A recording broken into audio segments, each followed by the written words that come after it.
"Stop! Please stop!" 5-year-old Lucas Reynolds screamed as 3 older boys pinned him against the cold brick wall of Preston Academy. His blazer tore, his lip split open. Blood dripped onto the pristine white collar his mother would never iron again. "My dad will hear about this," he cried. The tallest boy laughed and threw him to the ground. "Your dad, the billionaire who hasn't shown up to a single school event. Face it, Reynolds, nobody's coming for you. Nobody ever does." Lucas curled into himself on the concrete alone, bleeding invisible, the son of one of America's richest men, and not a single soul in the world who noticed he was drowning. But what happened next, what his new maid would teach him in secret, would leave his father absolutely speechless. Before we begin, subscribe to our channel and follow this story to the very end. Comment below which city you're watching from. I want to see how far this story travels. Dylan Mercer pressed his knee into Lucas's chest and leaned down until their faces were inches apart. "Say it," he hissed. "Say you're nothing." Lucas couldn't breathe. The weight crushed his ribs. Tears streamed down his temples into his hair. "Say it. I'm nothing," Lucas whispered. Dylan grinned and stood up, wiping his hands on his pants like he'd touched something dirty. "See, that wasn't so hard. Same time tomorrow, rich boy." The 3 boys walked away laughing. Lucas lay on the concrete until their footsteps faded.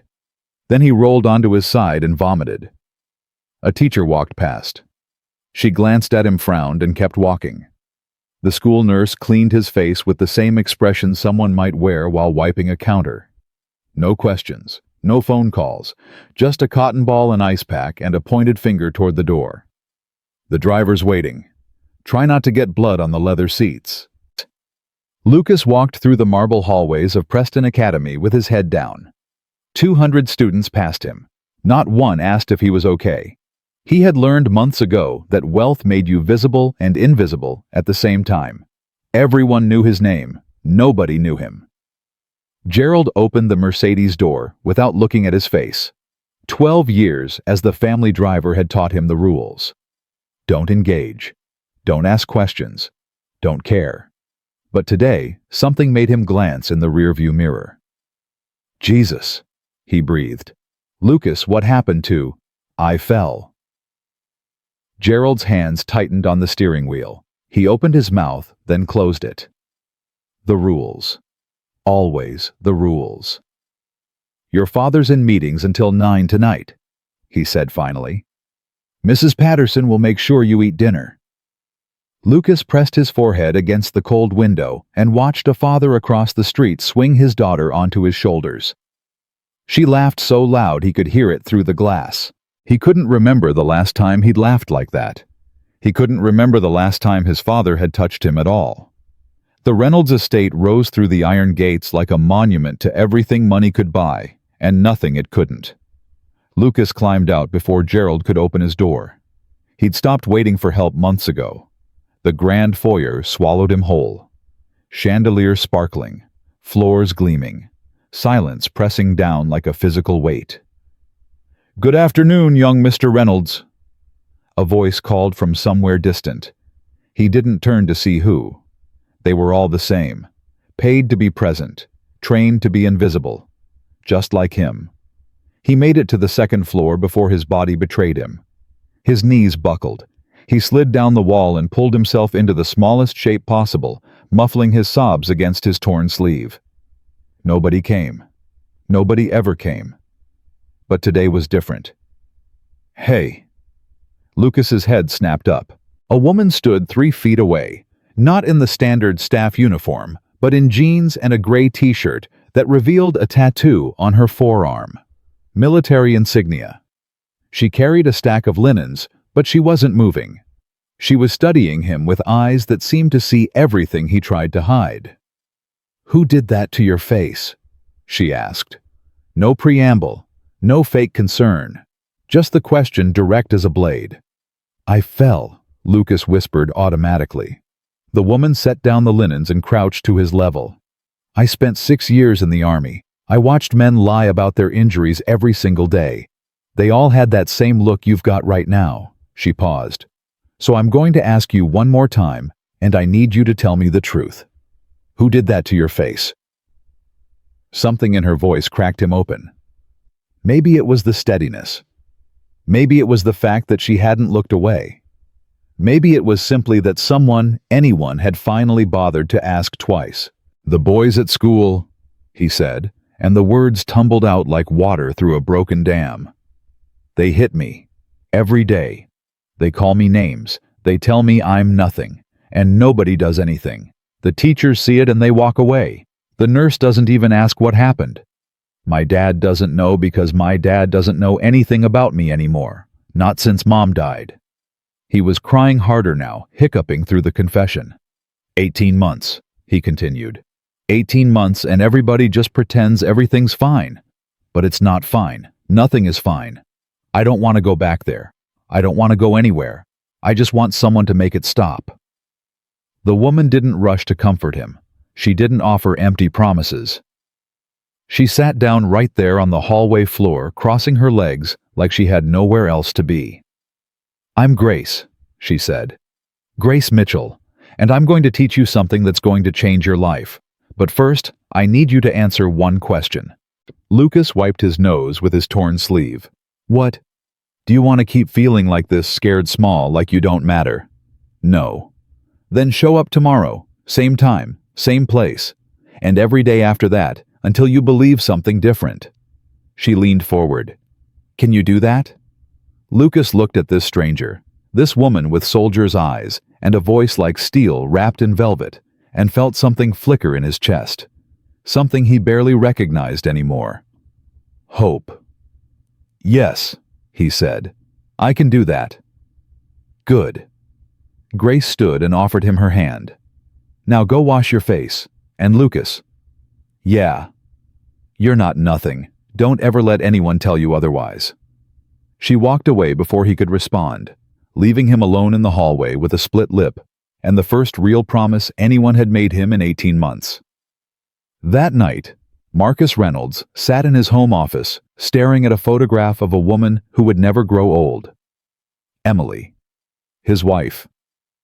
His everything. Gone at 33, to a cancer that had devoured her in 8 months and left him hollowed out like a rotting tree. His phone buzzed. Board meeting tomorrow. Quarterly projections. Shareholder concerns. He should check on Lucas. He knew that. Every night he told himself the same thing. Tonight would be different. Tonight he would sit on the edge of his son's bed. Tonight he would ask about school. Tonight he would be a father. But when he stood, his feet carried him to Emily's room instead. The door he hadn't opened in 18 months. The shrine he'd built to his own grief. He pressed his palm flat against the wood and closed his eyes. I can't do this without you, he whispered. I look at him, and I see your eyes, and I can't breathe.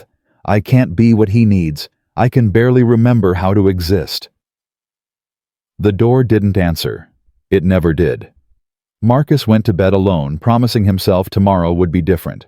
It was the same promise he'd broken 312 times. Grace couldn't sleep. She lay in her narrow bed in the servants' quarters, staring at the ceiling, seeing a different ceiling entirely. Kandahar, the field hospital. Sergeant Williams bleeding out while she held pressure on wounds that wouldn't stop flowing. Stay with me, Williams. Stay with me. Help is coming. Help is... But help hadn't come. Not in time. And Williams had died looking at her with eyes that asked, Why did you survive when I didn't? She sat up abruptly, swinging her legs over the side of the bed. 3 years since that night. 3 years of running from base to base, job to job, trying to outpace a guilt that ran faster than she ever could. And now this. A 5-year-old boy with bruises on his arms and emptiness in his eyes. A child who had learned to cry quietly because loud tears only reminded people of things they couldn't fix. She knew that look. She wore it herself. Maybe that's why she couldn't walk away. At 5 a.m., Grace found the auxiliary room off the back corridor. Storage mostly. Old furniture. Dust. but the floor was solid and the space was private. By 6:30, she had cleared it completely. 2 yoga mats, some throw pillows, a rolled towel for boundaries. It wasn't much, but it was a start. "What exactly do you think you're doing?" Grace turned slowly. Mrs. Patterson stood in the doorway, arms crossed, face pinched with disapproval. "Setting up a training space for Lucas," Grace said calmly. "You were hired to clean, to maintain, not to fraternize with the child." The child came home yesterday with a split lip and bruises on both arms. Nobody asked him what happened. Nobody called his father. Nobody did anything except hand him an ice pack and tell him not to bleed on the car. Mrs. Patterson's expression flickered. "Mr. Reynolds left strict instructions. Staff are not to engage beyond essential duties. Structure and routine." Structure and routine aren't going to help a kid who's being beaten every day at school. Grace stepped closer. "I've seen what happens when people look the other way. I've watched it destroy grown men. I won't watch it destroy a 5-year-old. If Mr. Reynolds finds out, then tell him. Tell him exactly what I'm doing and exactly why. And if he fires me for giving a damn about his son, then that tells me everything I need to know about this family." The two women stared at each other. 23 years of household authority versus 6 years of combat experience. Mrs. Patterson looked away first. "Don't make me regret this," she said quietly, and walked away. Grace let out a breath she didn't know she'd been holding. 8 hours until Lucas came home. She had work to do. At 3:47, the Mercedes pulled into the driveway. Grace watched from the window as Lucas climbed out, shoulders hunched, backpack dragging. No visible blood today. Small victories. She intercepted him near the back staircase. "You ready?" His eyes widened. "You were serious. I don't say things I don't mean. Come on." The auxiliary room looked different than it had that morning. Cleaner. Purposeful. Lucas walked in slowly, taking in the mats, the pillows, the space that had been created just for him. "This is really mine?" he asked. "This is really yours?" Grace knelt in front of him. "But before we start, I need you to understand something. What I'm going to teach you isn't about fighting. It's about surviving. There's a difference. Fighting means you win or lose. Surviving means you walk away. You live to try again. You protect who you are inside no matter what happens to the outside. Understand?" Lucas nodded slowly. "Good. Sit down. Cross your legs. Just like me." He obeyed, mimicking her posture with intense concentration. First lesson. Grace placed her hand over her heart. "You protect this. Always. This is who you are. Your thoughts, your feelings, your worth. Nobody gets to take that away. Nobody gets to tell you you're nothing. Say it back to me." Lucas hesitated. His voice came out thin, uncertain. "I protect this. Always." Again, louder. "I protect this. Always." One more time, like you believe it. Lucas straightened his spine. His small hands balled into fists. "I protect this. Always." His voice cracked on the last word, and something shifted in his eyes. Not quite belief, not yet, but a fracture in the wall he'd built around himself. "Good," Grace said. "Now let's learn how to breathe." For the next hour, she taught him fundamentals. How to inhale through panic. How to plant his feet and ground himself. How to make eye contact without aggression. How to say, "Stop," and mean it. She taught him how to create distance with an open palm. How to call for help in a voice that demanded attention. How to stand like someone who refused to disappear. And somewhere in the middle of it all, Lucas started to laugh. Not the bitter, broken laugh she'd heard in the hallway. A real laugh, high and bright and surprised by its own existence. "Can we do this every day?" he asked, breathlessly, bouncing on his toes. "Every single day. As long as you keep showing up."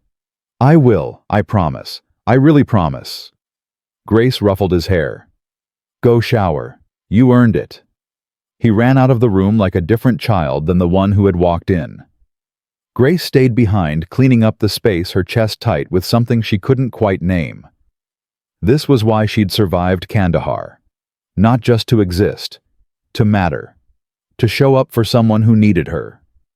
Williams would have understood. The second week was harder. Lucas came home on Monday with a torn backpack. Tuesday, a bruise on his shoulder.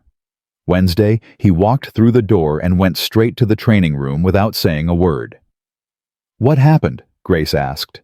"Dylan said my mom died because she wanted to get away from me." Lucas's voice was flat, empty. "He said nobody wants me, not even my own dad." Grace felt rage surge through her veins. She wanted to find this Dylan kid and show him exactly what 6 years of army training looked like in action. Instead, she knelt in front of Lucas and took his hands. "Look at me," she said. "Look at my eyes." He looked up. "Your mother loved you more than anything in this world. She didn't choose to leave. She was taken. And your father." Grace paused, choosing her words carefully. "Your father is lost. Grief does that to people. It makes them disappear even when they're standing right in front of you. But that's not your fault. None of this is your fault." "Then why does everybody leave?" The question hit Grace like a bullet to the chest. Because she knew that question. She'd asked it herself 1,000 times in the dark. "I'm not leaving," she said. "I'm right here. And I'm going to be here tomorrow and the day after that and the day after that. You understand me?" Lucas's bottom lip trembled. "Promise." "I promise." He threw his arms around her waist and held on like she was the last solid thing in a world that kept crumbling beneath his feet. Grace held him back, and for the first time in 3 years, she didn't feel like she was running anymore. On Thursday evening, Marcus Reynolds left the office early. He didn't know why. Something had been nagging at him all day, a restlessness he couldn't explain, a feeling that he was missing something important. The house was quiet when he arrived. Too quiet. He walked through the foyer, past the living room, past his office. And then he heard it. Laughter. His son's laughter. Marcus froze. When was the last time he'd heard that sound? Months, a year. He couldn't remember. The realization hollowed him out. He followed the sound down the back corridor, moving slowly, almost afraid of what he might find. The door to the auxiliary room was open. And there they were. Lucas stood in the center of 2 mats. His small chest puffed out with pride, his face split into a grin Marcus hadn't seen since Emily's funeral. The new housekeeper, Grace, he remembered, was pretending to fall over in dramatic defeat. "The mighty Lucas has conquered the dragon," she announced. "All hail the champion." Lucas giggled and struck a superhero pose. "I did it. I used the stance and everything." "Your form was perfect, kid. Absolutely perfect." Marcus leaned against the doorframe, unable to move, unable to breathe. His son looked happy. Genuinely, radiantly happy. And Marcus had nothing to do with it. The realization crashed over him like a wave. 18 months. 18 months of telling himself he was holding things together, maintaining structure, providing stability. 18 months of hiding behind work and grief and the sealed door of Emily's room. And all that time his son had been drowning. Learning to cry quietly, learning to expect nothing, learning to survive without a father who was too broken to show up. Someone else had shown up instead. Someone else had seen what Marcus had been too blind to see. Someone else had saved his son. Grace noticed him in the doorway. Her expression shifted, cautious, uncertain, preparing for confrontation. But Lucas hadn't seen him yet. The boy was still grinning, still celebrating, still living in a moment of joy his father hadn't created. Marcus stepped backward into the shadows. He couldn't face it. Not yet. He walked back to his office, closed the door, and sank into his chair. Emily's photograph watched him from the desk. "I'm failing him," Marcus whispered. "I'm failing him, and I don't know how to stop. I don't know how to be his father and grieve for you at the same time. I don't know how to look at him without seeing everything I lost." He dropped his head into his hands. "Tell me what to do, Emily. Please. Tell me how to come back." The silence stretched. The clock ticked. The photograph smiled its frozen smile. And then from somewhere deep in his memory, Marcus heard her voice, clear and warm and impossibly real. "Stop waiting for permission, Marcus. Stop hiding behind your grief. That boy needs you, right now, today, not tomorrow, not when you're ready, now." Marcus lifted his head slowly. "Now," he repeated. He stood up. He walked to the door. And for the first time in 18 months, he didn't turn toward Emily's room. He turned toward his son's. But when he reached Lucas's bedroom, the boy was already asleep, exhausted from training from hope, from the simple act of being seen by someone who cared. Grace stood in the doorway, watching him breathe. She turned when she heard Marcus approach. Their eyes met in the dim hallway. "He asked about you today," she said quietly. "He asked if you were coming to his school play next month. I didn't know what to tell him." Marcus felt the words like a knife between his ribs. "I didn't know there was a school play." "I know." Grace's voice held no judgment, just truth. "He stopped telling you things months ago. He stopped expecting you to show up, but he hasn't stopped hoping." She paused. "That's the thing about kids. They keep hoping long after they should have given up." Marcus stared at his sleeping son. The small chest rising and falling, the peaceful face, the complete vulnerability of a child who had learned to protect himself because no one else would. "How do I fix this?" he asked. "You show up," Grace said simply. "Tomorrow, and the day after, and every day after that. You don't fix it all at once. You just keep showing up until he believes you're not going to disappear." Marcus nodded slowly. "Thank you," he said, "for doing what I couldn't." Grace shook her head. "Don't thank me. Thank him. He's the bravest kid I've ever met. He just needed someone to remind him." She walked away, leaving Marcus alone in the hallway with his sleeping son, and the weight of 18 months of absence pressing down on his shoulders. Tomorrow, he told himself. But this time, the promise felt different. This time, it felt like something he might actually keep.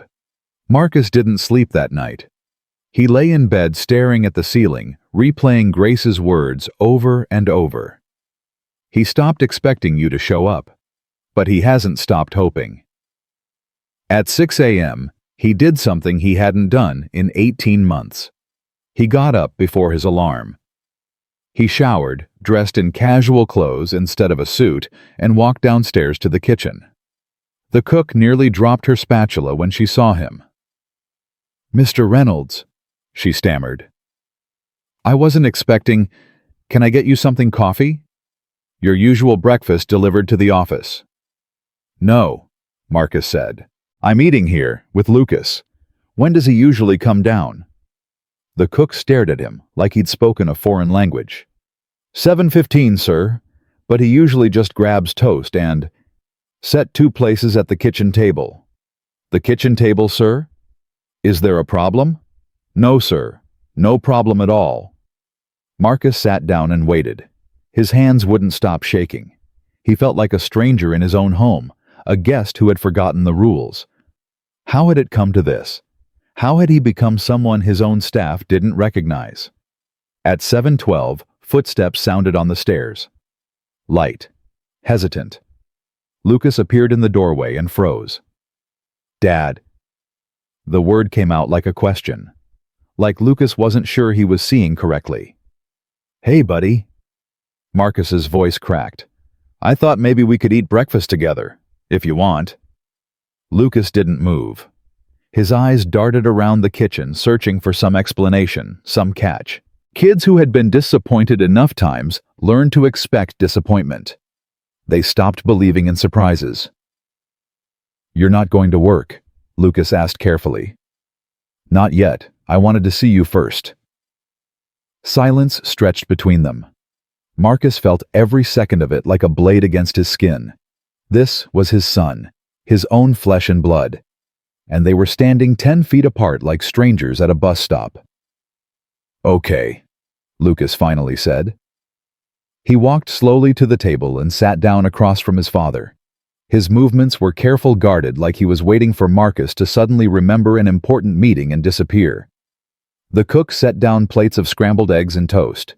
Neither of them touched the food. "How's school?" Marcus asked. Lucas shrugged. "Fine. Just fine." "Yeah." Marcus recognized that answer. He'd given it himself 1,000 times when Emily asked how work was going, and he didn't want to admit he was drowning. Fine meant anything but fine. Fine meant, "Please stop asking because I don't know how to tell you the truth." "Lucas," Marcus said slowly, "I know I haven't been around much. I know I've missed a lot. And I'm sorry. I'm so sorry." Lucas's fork stopped moving. He didn't look up. "Your mom..." Marcus's voice broke. He took a breath and tried again. "When your mom died, something broke inside me, and I didn't know how to fix it. I thought if I just kept working, kept moving, kept not thinking about it, eventually it would hurt less. But it didn't. And while I was trying not to fall apart, I forgot that you were falling apart too." Lucas's shoulders started to shake. Still, he didn't look up. "I saw you yesterday," Marcus continued. "In the training room. With Grace. I saw you laughing, and I realized I couldn't remember the last time I heard you laugh. I couldn't remember the last time I made you laugh." A tear dropped onto Lucas's plate. "I'm not asking you to forgive me," Marcus said. "I haven't earned that. But I'm asking for a chance, to try again, to show up, to be your dad again. Can you give me that chance?" Lucas finally looked up. His eyes were red, his cheeks wet. But underneath the tears, there was something else, something fragile and terrified and desperately hopeful. "Do you promise?" Lucas whispered. "Do you really promise?" Marcus reached across the table and took his son's small hand. "I promise," he said. "I promise I'm going to try." Lucas held on like his life depended on it. And in that moment, Marcus understood that it did. 3 days later, Lucas walked into school with his head a little higher than before. The breakfast conversations had continued. Short, awkward, imperfect, but real. His father had asked about his favorite subject, his favorite color, his favorite food. Simple questions that felt enormous because they proved Marcus was paying attention. But Dylan Mercer didn't care about breakfast conversations. He cornered Lucas by the water fountains during morning recess, flanked by his usual crew. "Hey, rich boy, miss me!" Lucas's heart hammered against his ribs. His first instinct was to run, to curl up, to become as small as possible. But Grace's voice echoed in his head. "Plant your feet. Breathe. You have every right to take up space." He planted his feet. "Leave me alone, Dylan." Dylan laughed. "What did you just say?"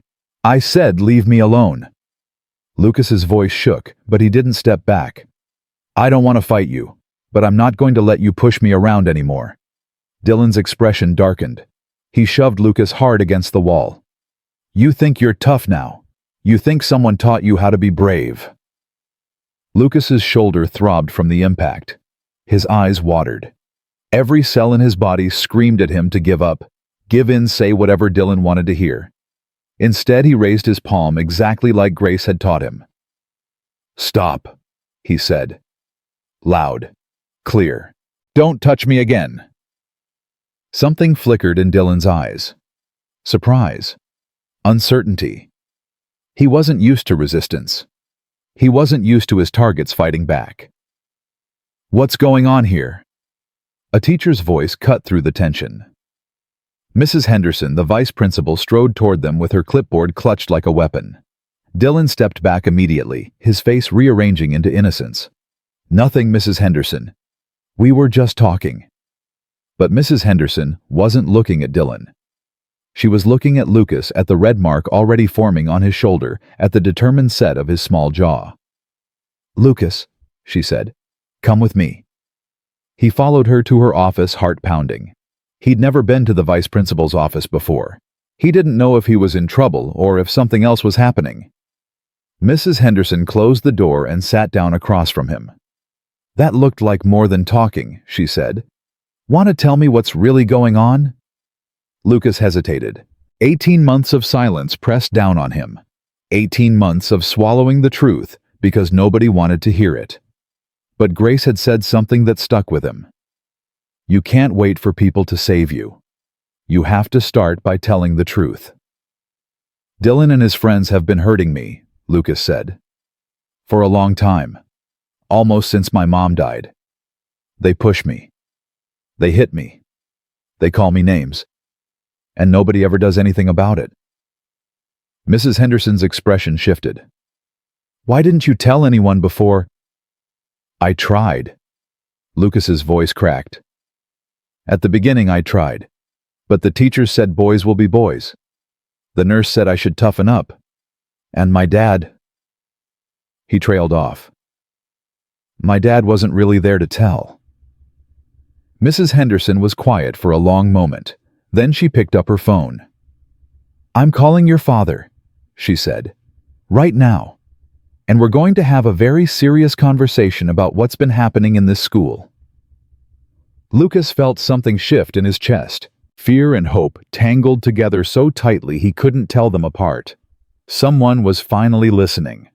Marcus's phone rang during a board meeting. He glanced at the screen, Preston Academy, and his blood ran cold. "I have to take this," he said, standing abruptly. "Continue without me." He stepped into the hallway and answered. "This is Marcus Reynolds." "Mr. Reynolds, this is Catherine Henderson, Vice Principal at Preston Academy. I need you to come to the school immediately. There's been an incident involving your son." The word incident hit Marcus like a physical blow. "Is he hurt?" "What happened?" "He's not injured. But we need to discuss some serious concerns about his treatment here at the school. Can you come now?" "I'm on my way." Marcus drove faster than he should have, his mind racing through worst-case scenarios. He thought about the bruises he'd noticed weeks ago and dismissed. The split lip he'd been too distracted to question. The way Lucas flinched sometimes when people moved too quickly toward him. All the signs he'd missed because he wasn't looking. Because he'd stopped looking the day Emily died. He arrived at the school in 20 minutes and was escorted directly to Mrs. Henderson's office. Lucas sat in a chair against the wall, looking small and scared, but somehow also stronger than Marcus had ever seen him. "Mr. Reynolds," Mrs. Henderson said, "please sit down." "What happened?" "Your son stood up for himself today. He told a student who has apparently been bullying him for months to stop. That student has been disciplined and will be facing serious consequences." She paused. "But that's not why I called you here." Marcus looked at Lucas, then back at the vice principal. "Then why?" "Because when I asked Lucas why he never reported the bullying before, he told me something that concerns me greatly." Mrs. Henderson folded her hands on her desk. "He said he tried, multiple times, and that every adult he told either dismissed him or told him to toughen up, including staff members at this school." Marcus felt sick. "He never told me." "He said you weren't available to tell." Mrs. Henderson's voice was measured but pointed.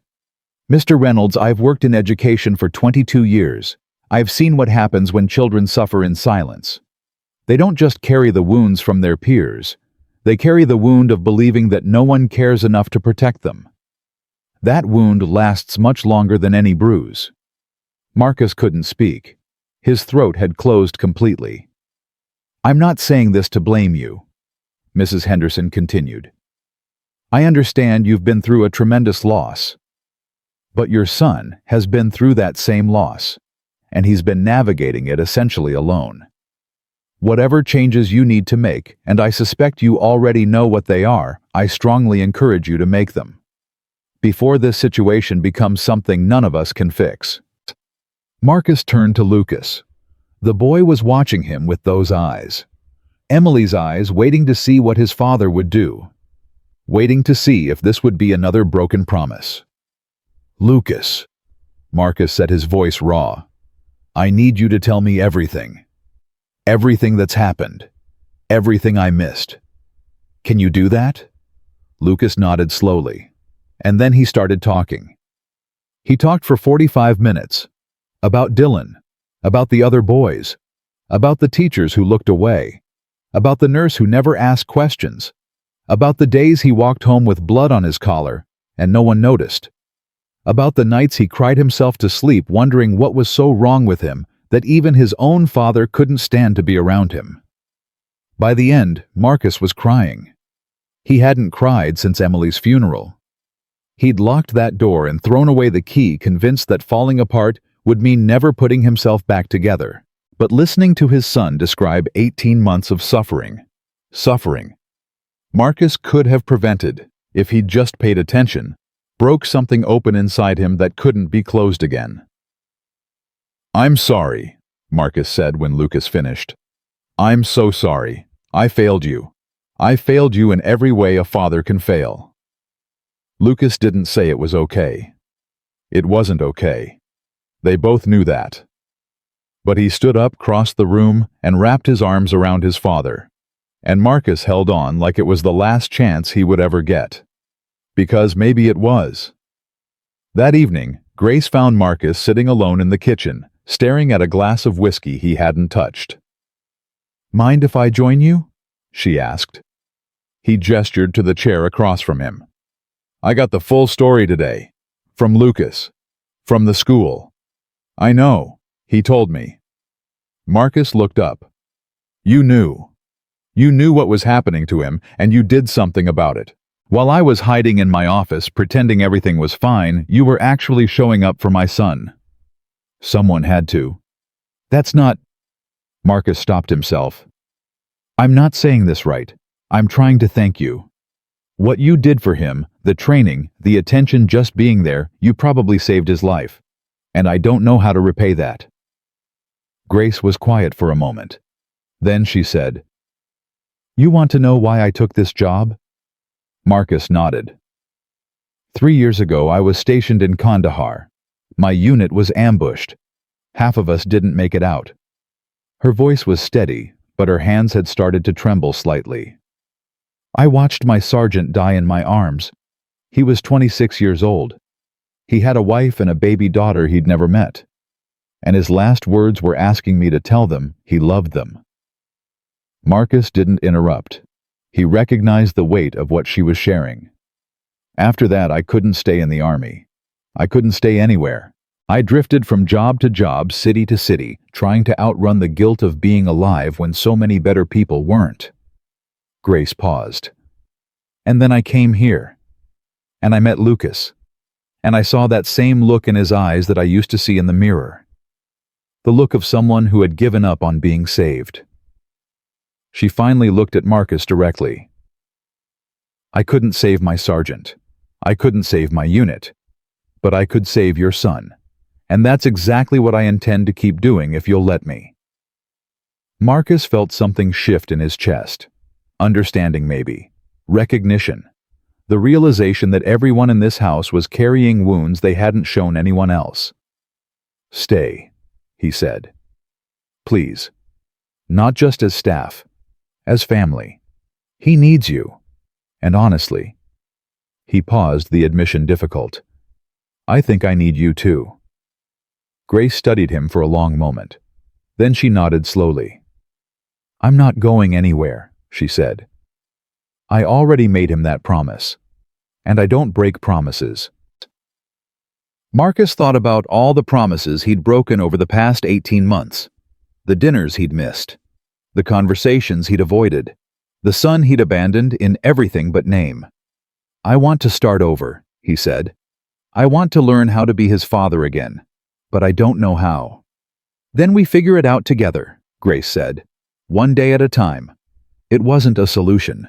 It wasn't a guarantee. But it was a start. And for the first time in 18 months, Marcus let himself believe that a start might be enough. The next morning, Lucas woke up to a knock on his bedroom door. "Come in," he called, expecting Grace with her usual morning greeting. Instead, his father walked in. "Dad." Lucas sat up, confused. "What are you doing here?" Marcus sat on the edge of the bed, his expression uncertain but determined. "I thought maybe I could walk you to school today, if that's okay." Lucas stared at him. In 5 years of life and 18 months of grief, his father had never walked him to school. Not once. "Really? Really?" Marcus paused. "I also talked to the school. Dylan is being transferred to another class. He won't be bothering you anymore. And I've made it very clear that if anyone at that school ever ignores a report of bullying again, there will be consequences they won't recover from." Lucas felt tears prick at his eyes. "You did that for me. I should have done it months ago." Marcus's voice was thick with regret.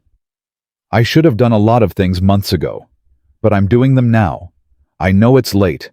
I know I have a lot to make up for, but I'm trying, Lucas. I really am." Lucas threw his arms around his father's neck. For a moment, Marcus froze. He hadn't been hugged like this in so long, had almost forgotten what it felt like. Then his arms came up and wrapped around his son, holding him tight.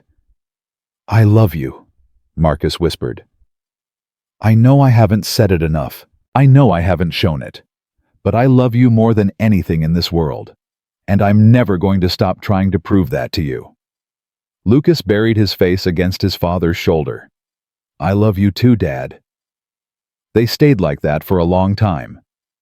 Grace found them 10 minutes later, still holding on to each other. She stood in the doorway, watching silently, a small smile on her face. This was what healing looked like.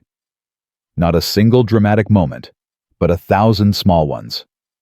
Not perfection, but effort. Not erasing the past, but building something new alongside it. Lucas looked up and saw her watching. He grinned a real grin, bright and unguarded, and waved her over. "Group hug," he announced. Grace hesitated. She had always maintained boundaries, always kept herself slightly apart. But Lucas was looking at her with those hopeful eyes, and Marcus was nodding like he meant it. She walked over and let them pull her in. 3 people, 3 sets of wounds, 3 reasons to give up. And somehow, against all odds, they had found each other instead. Later that morning, Marcus walked Lucas to school just like he'd promised. They held hands the entire way, something Lucas couldn't remember ever doing before. "I'll pick you up at 3, Marcus said when they reached the gates. "We can go get ice cream, just the 2 of us." "Really? Really?" Lucas hugged him one more time, then ran toward the building. Halfway there, he turned and waved. Marcus waved back. And standing there on that sidewalk, watching his son disappear into a place that had hurt him so deeply, Marcus made himself another promise. Not just to Lucas, to Emily, to himself. He was going to be the father his son deserved. No matter how long it took, no matter how hard it was, he was never going to disappear again. That afternoon, Grace set up their training room as usual. But when Lucas arrived, he wasn't alone. Marcus stood behind him, looking awkward and out of place in his expensive casual clothes. "Dad wants to learn," Lucas announced. "Can you teach him too?" Grace raised an eyebrow. "You want to learn self-defense?" "I want to learn whatever you're teaching my son," Marcus said. "I want to understand what you've given him, and maybe—" He paused, vulnerability flickering across his face. "Maybe I could use some of it myself." Grace studied him for a long moment. Then she nodded. "Take off your shoes. Sit down. Cross your legs." Marcus obeyed, looking almost comically uncomfortable on the training mat in his designer clothes. "First lesson," Grace said, her voice taking on that steady, commanding tone she used with Lucas. "You protect this." She placed her hand over her heart. "Always. Say it back." Marcus glanced at Lucas, who was watching with barely contained excitement. "I protect this," Marcus said quietly. "Always." Again, louder. "I protect this. Always." One more time, like you mean it. Lucas jumped in his small voice, joining his father's. "I protect this. Always." Father and son speaking in unison, their voices filling the small room. Grace smiled. "Now," she said, "let's learn how to breathe." And so they did. Together. father and son and the woman who had brought them back to each other. Breathing, learning, healing, one moment at a time. 2 weeks passed, and the Reynolds estate began to feel different.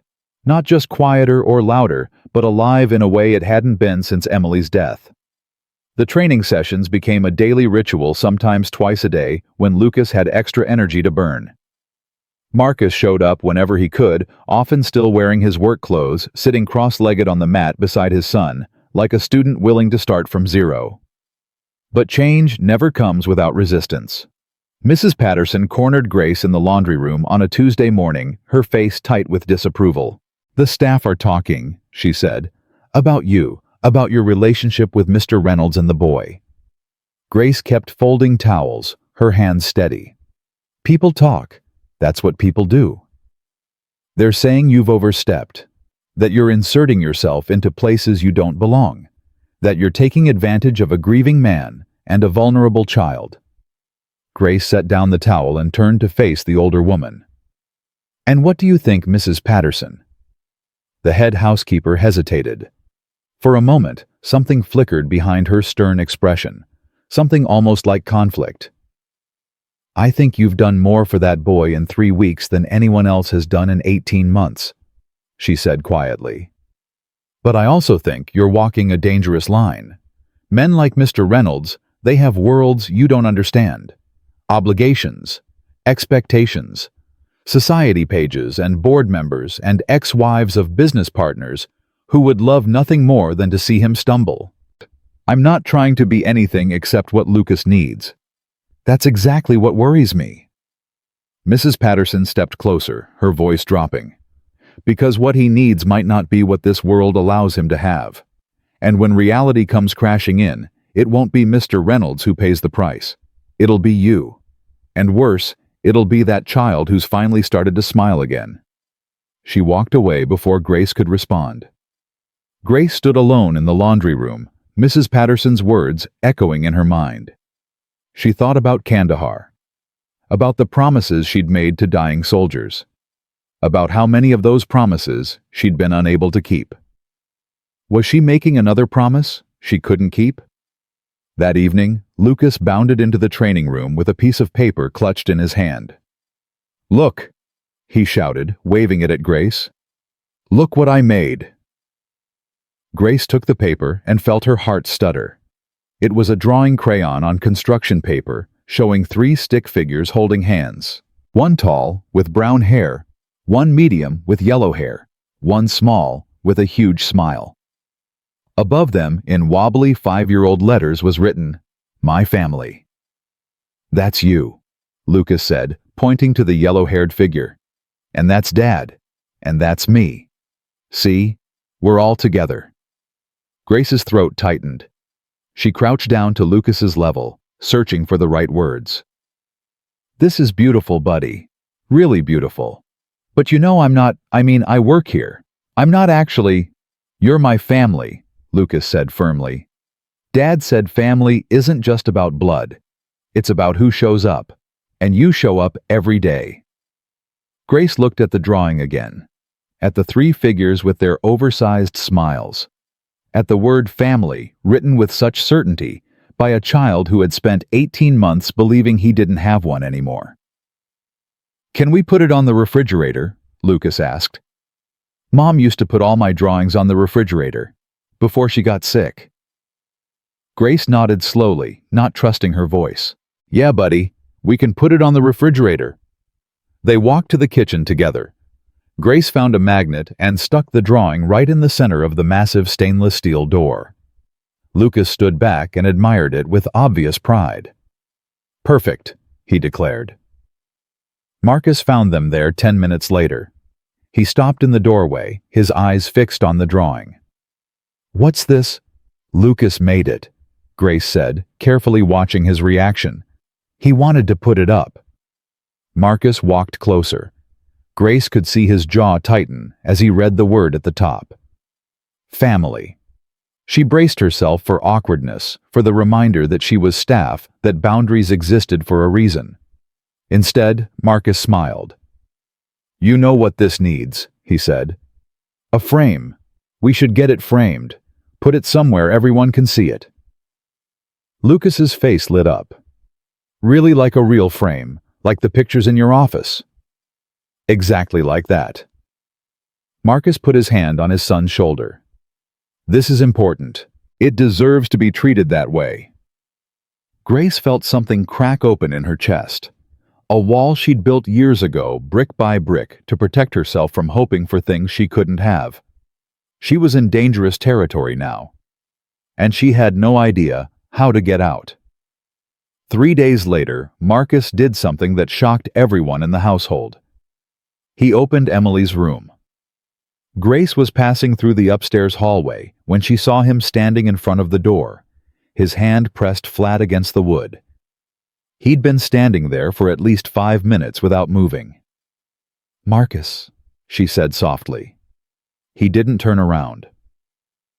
"I've been trying to open this door for 18 months. Every night I tell myself tonight will be different. Tonight I'll go in. Tonight I'll face it. And tonight..." His hand trembled against the wood. "Tonight I'm terrified." Grace moved closer, stopping a few feet behind him. "What are you afraid of?" "That I'll forget what she smelled like. That I'll move something and lose the last piece of her. That I'll start to heal, and that will mean she's really gone." "She's already gone, Marcus, whether you open that door or not." He flinched like she'd struck him. For a moment, Grace wondered if she'd pushed too hard. Then Marcus turned the handle. The door swung open, releasing a rush of stale air, and something else faint, barely there, the ghost of a perfume that had once been as familiar as breathing. Marcus stepped inside. Grace followed. Everything was exactly as Emily had left it. Clothes still hanging in the closet. Jewelry still arranged on the vanity. A book still open on the nightstand, its page marked with a pressed flower. Marcus walked to the vanity and picked up a bottle of perfume. His hands were shaking so badly he nearly dropped it. "She wore this every day," he said.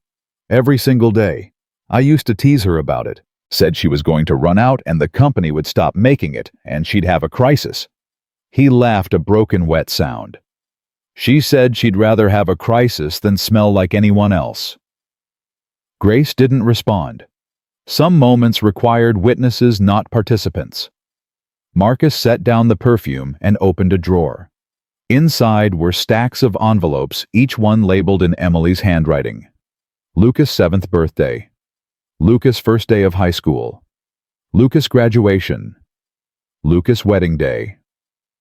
"She wrote these when she found out she was dying," Marcus said. "Letters for all the moments she knew she'd miss. She asked me to give them to him when the time came." "Did you?" "I couldn't." His voice cracked. "Every time I tried, I couldn't face it. I couldn't look at her handwriting and admit she wasn't coming back." Grace moved to stand beside him. "Maybe it's time. He's 5. He can't read most of these yet. So start with one he can understand." She reached into the drawer and pulled out an envelope labeled simply, "Lucas, when you feel lost." Marcus stared at it for a long moment. Then he took it from her hands. "Will you be there?" he asked. "When I give it to him. If you want me there." "I do." He looked at her with eyes that held something new, something beyond grief, beyond gratitude. "I want you there for all of it." Grace's heart hammered against her ribs. This was the line Mrs. Patterson had warned her about, the one she'd sworn she wouldn't cross. She crossed it anyway. "I'll be there," she said. They found Lucas in the training room practicing the breathing exercises Grace had taught him. He looked up when they entered and his face immediately shifted to concern. "Dad, what's wrong? You look sad." Marcus sat down on the mat beside his son. Grace hung back near the door, giving them space while staying close enough to keep her promise. "I'm not sad, buddy. Well, maybe a little sad, but also hopeful." Marcus held out the envelope. "I have something for you, from your mom." Lucas's eyes went wide. "From Mom. She wrote you letters, before she died. Letters for all the important moments in your life. She wanted to make sure she could still talk to you, even when she couldn't be here." Marcus's voice wavered. This one is for when you feel lost. And I think maybe you felt lost for a while. I think we both have. Lucas took the envelope with trembling hands. His name was written on the front in looping feminine script. He traced the letters with his finger. "Will you read it to me?" he asked quietly. Marcus nodded. He opened the envelope and pulled out a single page covered in Emily's handwriting. He cleared his throat and began to read. "My darling Lucas, if you're reading this, it means you're going through something hard, something that makes you feel small and alone and scared. I wish I could be there to hold you. I wish I could kiss your forehead and tell you everything will be okay. But since I can't, I want you to know some things instead." Marcus's voice broke. He took a breath and continued. "First, you are loved. More than you will ever know. More than any word could ever say.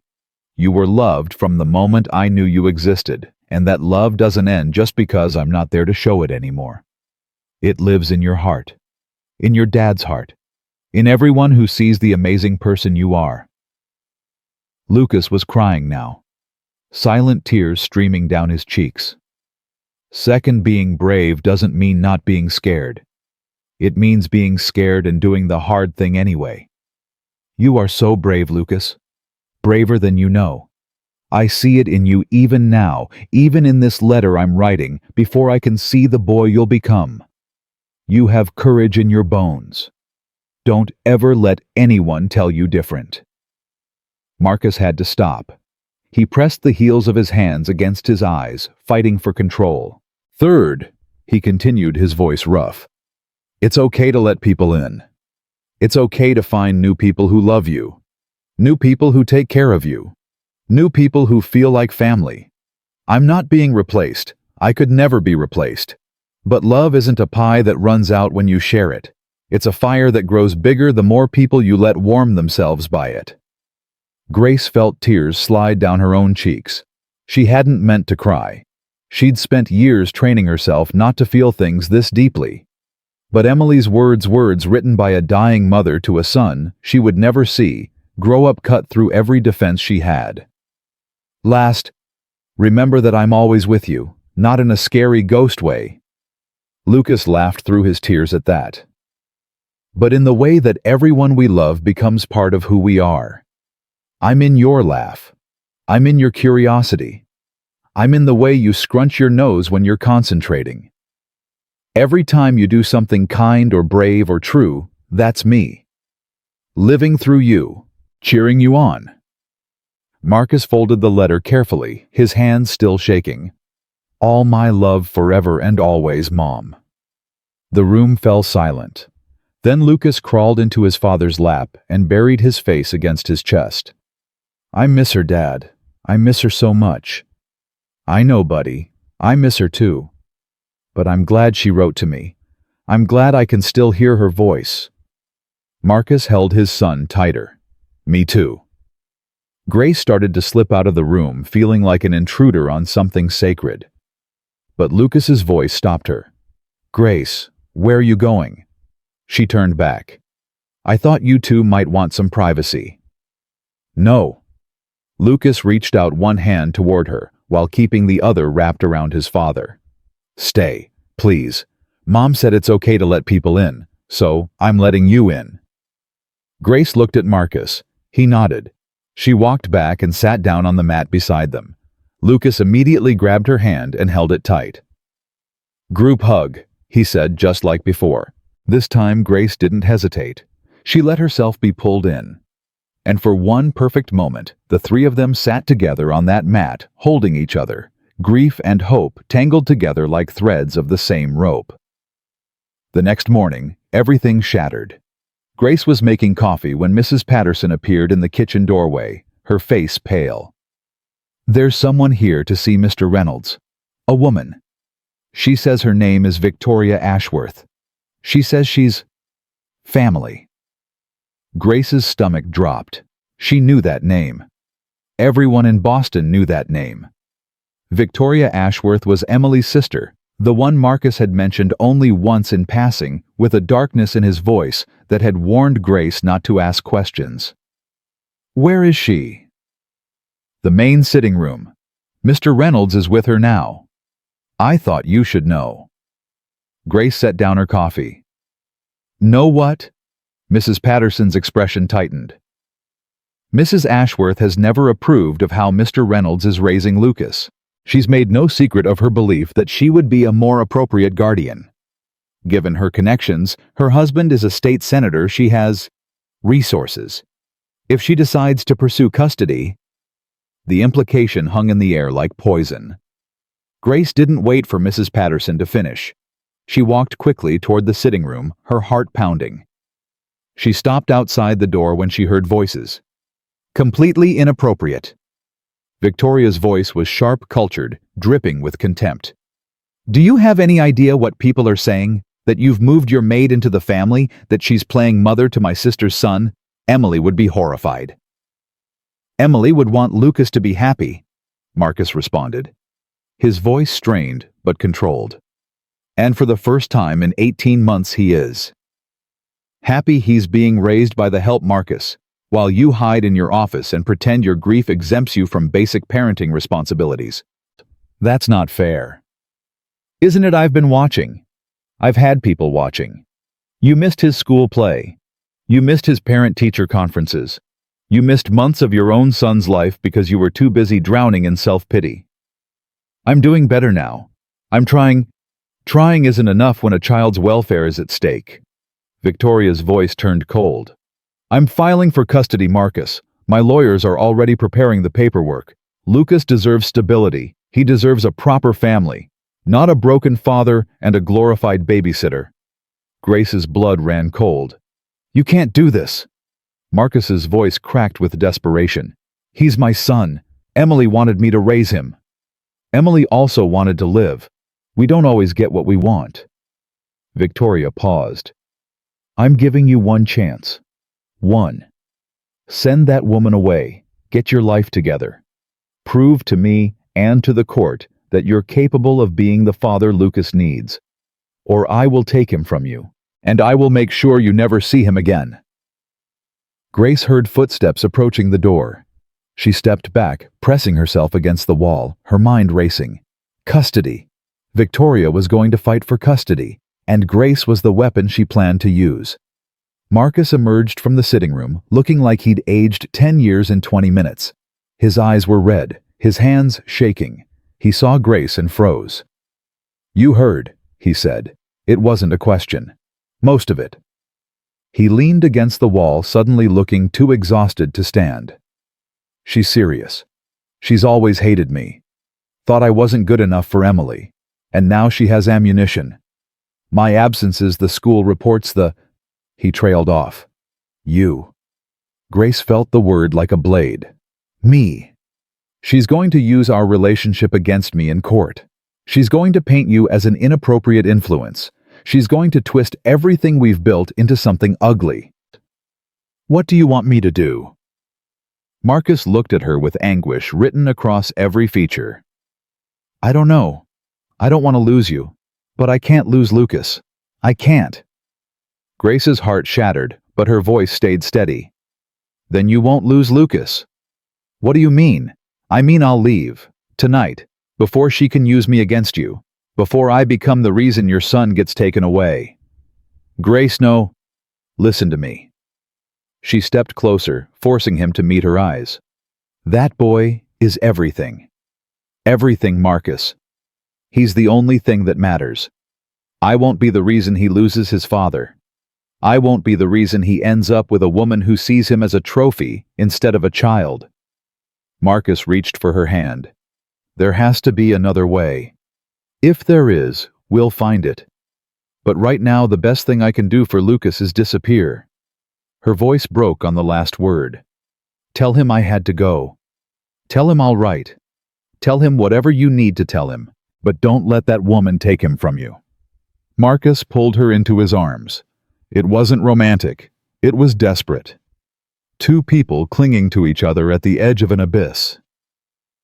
"I'm so sorry," he whispered. This isn't fair to you. Nothing about life is fair. Grace pulled back and wiped her eyes. But some things are worth the sacrifice. She turned and walked away before he could see her cry.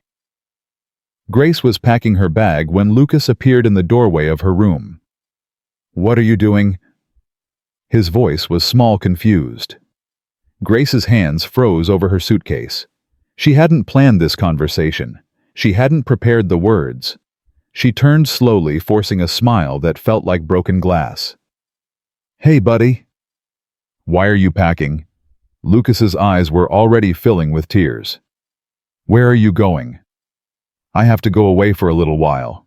"No!" The word came out fierce, immediate. "No, you promised. You said you weren't going to leave. You promised. Lucas. You promised." He ran at her and grabbed her arm, pulling with all his strength. "You can't go! You can't! I won't let you!" Grace dropped to her knees and pulled him into her arms. He sobbed against her shoulder, his small body shaking with a grief that was far too familiar. "I'm sorry," she whispered. "I'm so sorry, baby. I don't want to go. But sometimes—" "I'll be good," Lucas choked out. "I'll be so good. I'll do all my homework and clean my room and never complain about anything. Please, please don't leave me." Grace's heart broke into 1,000 pieces. Each sob was a shard cutting deeper. "This isn't about you," she said. "You haven't done anything wrong. You are perfect. You hear me, perfect." "Then why are you leaving?" "Because staying might cost you your father. Because loving you might destroy the only family you have left. Because I've finally found something worth fighting for, and I have to walk away to protect it." But she couldn't say any of that. "Sometimes," she said carefully, "adults have to make hard choices to protect the people they love. This is one of those times." Lucas pulled back, his face streaked with tears. "Is it because of that lady, the one who came today? I saw her. She was mean. She looked at me like I was something to be fixed." Grace's breath caught. "You saw her?" "I was on the stairs. I heard her yelling at Dad. She said she was going to take me away." His voice dropped to a terrified whisper. "She said she was going to make sure Dad never saw me again." "That's not going to happen." "How do you know?" Grace took his face in her hands. "Because your father loves you more than anything in this world, and he's going to fight for you. Do you understand? He's going to fight." "Will you fight too?" The question pierced her like a bullet. "Always," she said. "Even if I'm not here, even if you can't see me, I will always be fighting for you. Always." Lucas threw his arms around her neck one more time. "I love you," he said. "You're my family." Grace closed her eyes against the tears. "I love you too, buddy.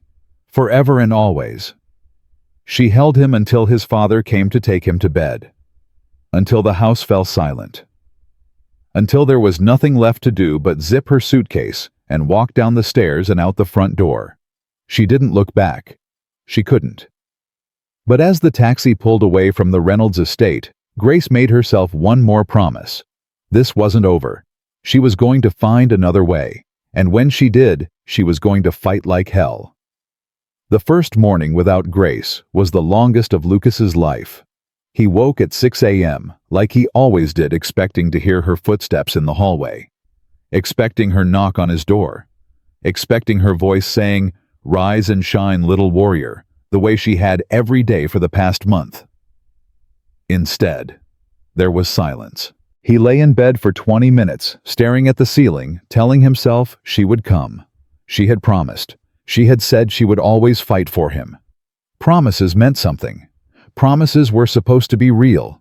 But when he finally got up and walked to her room, the door was open. The bed was made. The closet was empty. She was really gone. Lucas sat down on the floor of her empty room and cried until he couldn't breathe. Marcus found him there an hour later, curled into a ball, his small body shaking with sobs that had gone silent from exhaustion. "Lucas." Marcus dropped to his knees beside his son. "Lucas, look at me." She left. The words came out broken, shattered. She promised she wouldn't leave, and she left. Marcus pulled his son into his arms, holding him tight against his chest. I know, buddy. I'm so sorry. Why did she go? Did I do something wrong? No, God no. You didn't do anything wrong. Marcus's voice cracked. This is my fault. All of it. There are things happening that I can't explain right now, but I need you to understand something. Grace didn't want to leave. She left because she thought it was the only way to protect you. Lucas pulled back, his face streaked with tears. Protect me from what? Marcus hesitated. How do you explain custody battles to a 5-year-old? How do you tell your son that his aunt wants to take him away, that the courts might decide you're not fit to be a father, that everything you've built together could be destroyed by a woman with money and connections and a heart full of poison? From people who want to hurt our family, Marcus said finally. There's a fight coming, Lucas, a hard one, and I need you to be brave. Can you do that for me? Lucas wiped his nose with his sleeve. Like Grace taught me. Exactly like Grace taught you. Will she come back? When the fight is over?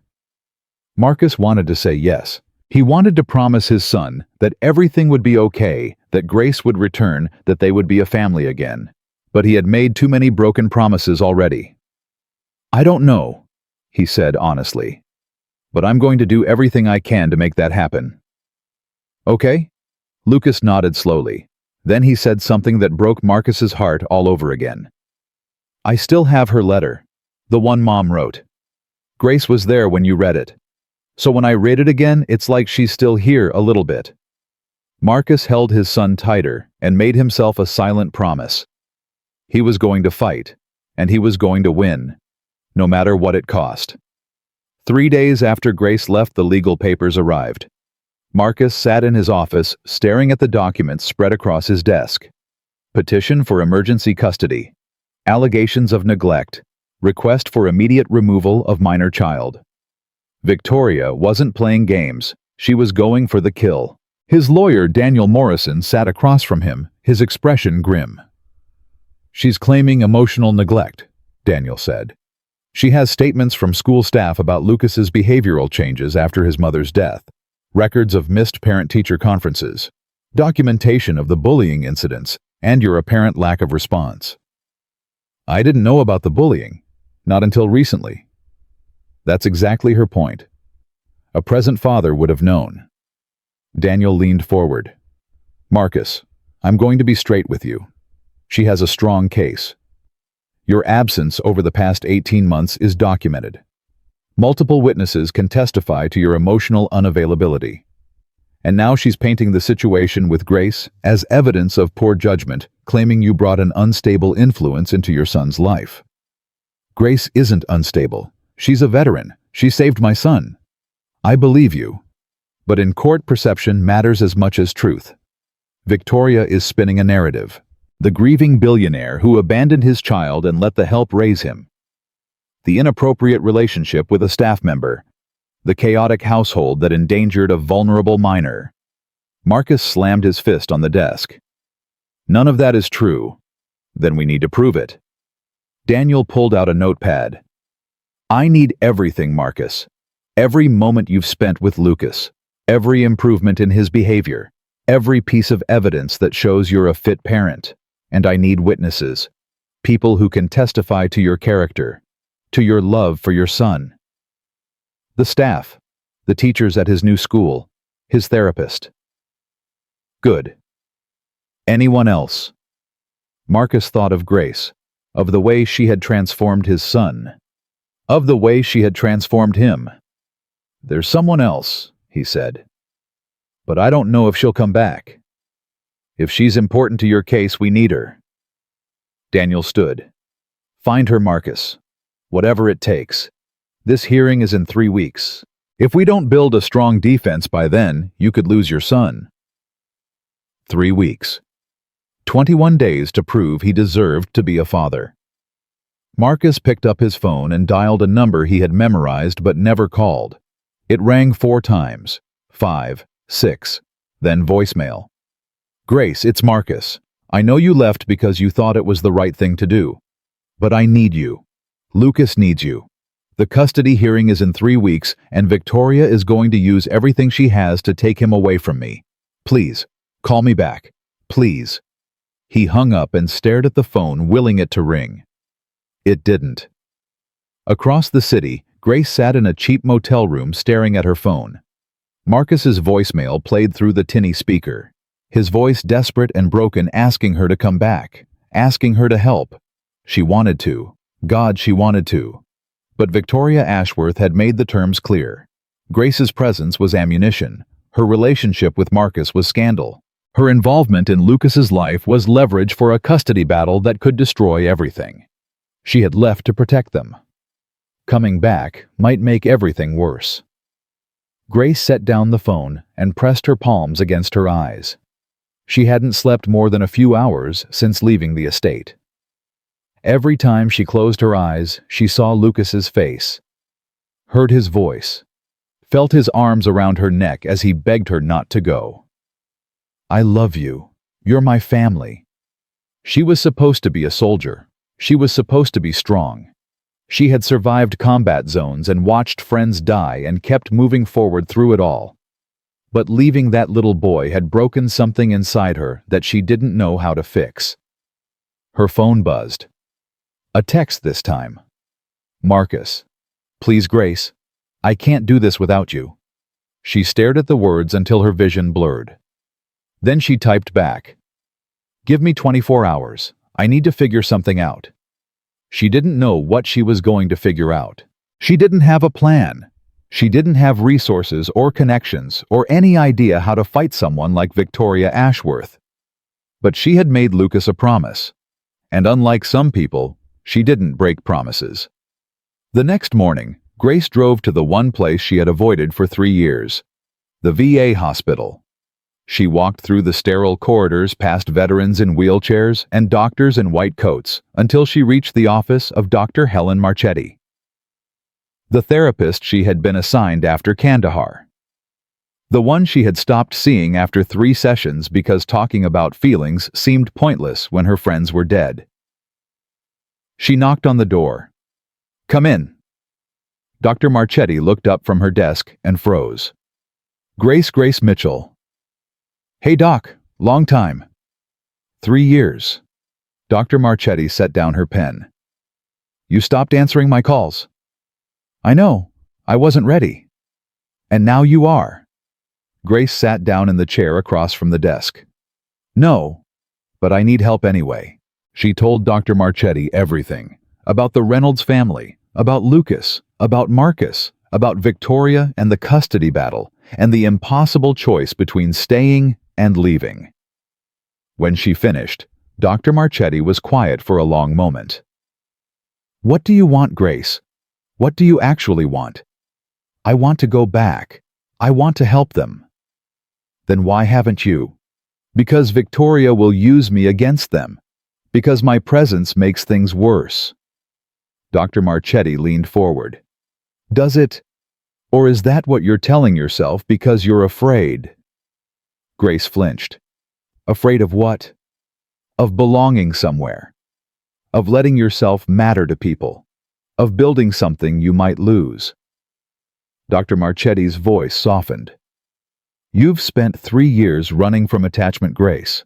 Moving from job to job, city to city, never letting anyone get close enough to hurt you. And then you met this family. And you let them in. And now you're terrified. I'm not terrified, I'm being practical. You're being a coward. The words hit Grace like a slap.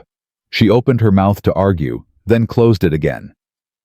Because Dr. Marchetti was right. You want to know what I think? The therapist continued. I think Lucas needs you. I think Marcus needs you. And I think you need them. But more importantly, I think you have something to offer that no one else can. What? Truth. Dr. Marchetti pulled a file from her drawer. I kept your records, your service history, your commendations, your psychological evaluations. She slid the file across the desk. You're not an unstable influence, Grace. You're a decorated veteran with an exemplary record. You served your country with honor. You survived trauma that would have destroyed most people. And then you walked into a broken household and you put a family back together. Grace stared at the file. Victoria's lawyers will twist all of that. Then you twist it back. You stand up in that courtroom and you tell them exactly who you are, what you've done, what you've sacrificed. You show them that the woman Victoria is painting as inappropriate is actually the bravest person in that entire family. You think that will work? I think it's worth fighting for. Dr. Marchetti smiled. And I think you've always been a fighter, Grace. You just forgot for a while. Grace picked up the file. Her hands were trembling. Thank you, she said quietly. Don't thank me. Go fight. Grace nodded and stood up. She had a promise to keep. Marcus was in his office when his assistant buzzed him. Mr. Reynolds, there's someone here to see you. She says it's urgent. Who is it? Grace Mitchell, sir. Marcus nearly knocked over his chair getting to the door. She was standing in the hallway looking exhausted and determined and more beautiful than he remembered. She was holding a file folder like a weapon. Grace. Her name came out like a prayer. I need to talk to you, she said. About the hearing, about Victoria, about everything. Come in, please. She followed him into his office and closed the door behind her. I spent the last 24 hours doing research, she said, spreading papers across his desk. Victoria Ashworth isn't as clean as she pretends to be. Her husband, Senator Ashworth, he's been under investigation for campaign finance violations for 2 years. The case hasn't gone public yet, but it's there. One phone call to the right journalist, and suddenly Victoria isn't the upstanding citizen she claims to be. Marcus stared at the documents. Where did you get this? I have friends, people I served with who went into different fields. Intelligence, investigation, security. Grace's jaw tightened. Victoria wants to play dirty. We can play dirty too. Grace, I can't. You can. This isn't blackmail, Marcus. It's leverage. We're not threatening to release anything. We're just making sure Victoria knows that her glass house is as fragile as anyone else's. She paused. But that's not the most important part. What's the most important part? Grace pulled out another document. A letter handwritten on official VA letterhead. Dr. Helen Marchetti. She was my therapist after Kandahar. She wrote a statement confirming my mental health status, my fitness as a caregiver, my service record. She's willing to testify on my behalf if needed. Marcus read the letter. His hands were shaking. This is incredible, Grace. But it doesn't change what Victoria said. Your presence in our lives. My presence in your lives is the best thing that's happened to that little boy in 18 months. Grace's voice hardened. I'm done hiding, Marcus. I'm done running. I'm done pretending that loving Lucas and loving you is something to be ashamed of. Marcus's breath caught. Loving me? Grace stopped. The words hung in the air between them, raw and unplanned, and impossible to take back. I didn't mean, she started. Did you mean it? She looked at him for a long moment. This man who had been so broken when she met him, who had slowly, painfully started to put himself back together, who had become someone she couldn't imagine walking away from. Yes, she said quietly. I meant it. Marcus crossed the space between them in 2 steps. He took her face in his hands and kissed her. It wasn't gentle. It wasn't careful. It was desperate and hungry, and 18 months of loneliness pouring out all at once. When they finally pulled apart, both breathing hard, Grace let out a shaky laugh. Well, she said, that's definitely going to complicate things. I don't care. Marcus pressed his forehead against hers. I don't care what Victoria says or what the courts decide or what anyone thinks. I love you, Grace. I've been falling in love with you since the day I watched you teach my son how to breathe. Marcus. Stay. Fight with me. Win with me. And when it's over, build something real with me. Something that includes you and me and Lucas. A family. A real family." Grace's eyes filled with tears. "You're asking me to risk everything." "I'm asking you to believe that everything is worth the risk." She kissed him again, softer this time, a promise instead of a confession. "Okay," she whispered. "Let's fight." Lucas didn't know Grace was back. Marcus wanted to surprise him, but more than that, he wanted to make sure everything was in place first. The hearing was in 2 weeks. They had work to do. Grace moved back into the estate, quietly staying in a different wing to maintain appearances until the legal situation was resolved. She spent her days preparing documents, coordinating with Daniel Morrison, making calls to her network of veteran contacts. But every night after Lucas went to bed, she would slip down to the training room and set everything up, just in case. On the third night, she heard footsteps, small footsteps, hesitant, approaching the door. "Who's there?" Lucas's voice called out, trembling slightly. Grace stepped into the light of the doorway. Lucas froze. "Hey, buddy," she said. For one terrible second, he didn't move. Grace's heart stopped. Maybe he was angry. Maybe he felt abandoned. Maybe he hated her for leaving. Then he launched himself at her with a force that nearly knocked her over. "You came back," he sobbed into her shoulder. "You came back. I knew you would. I knew it." Grace held him so tight she was afraid she might break him. "I'm sorry," she whispered. "I'm so sorry I left.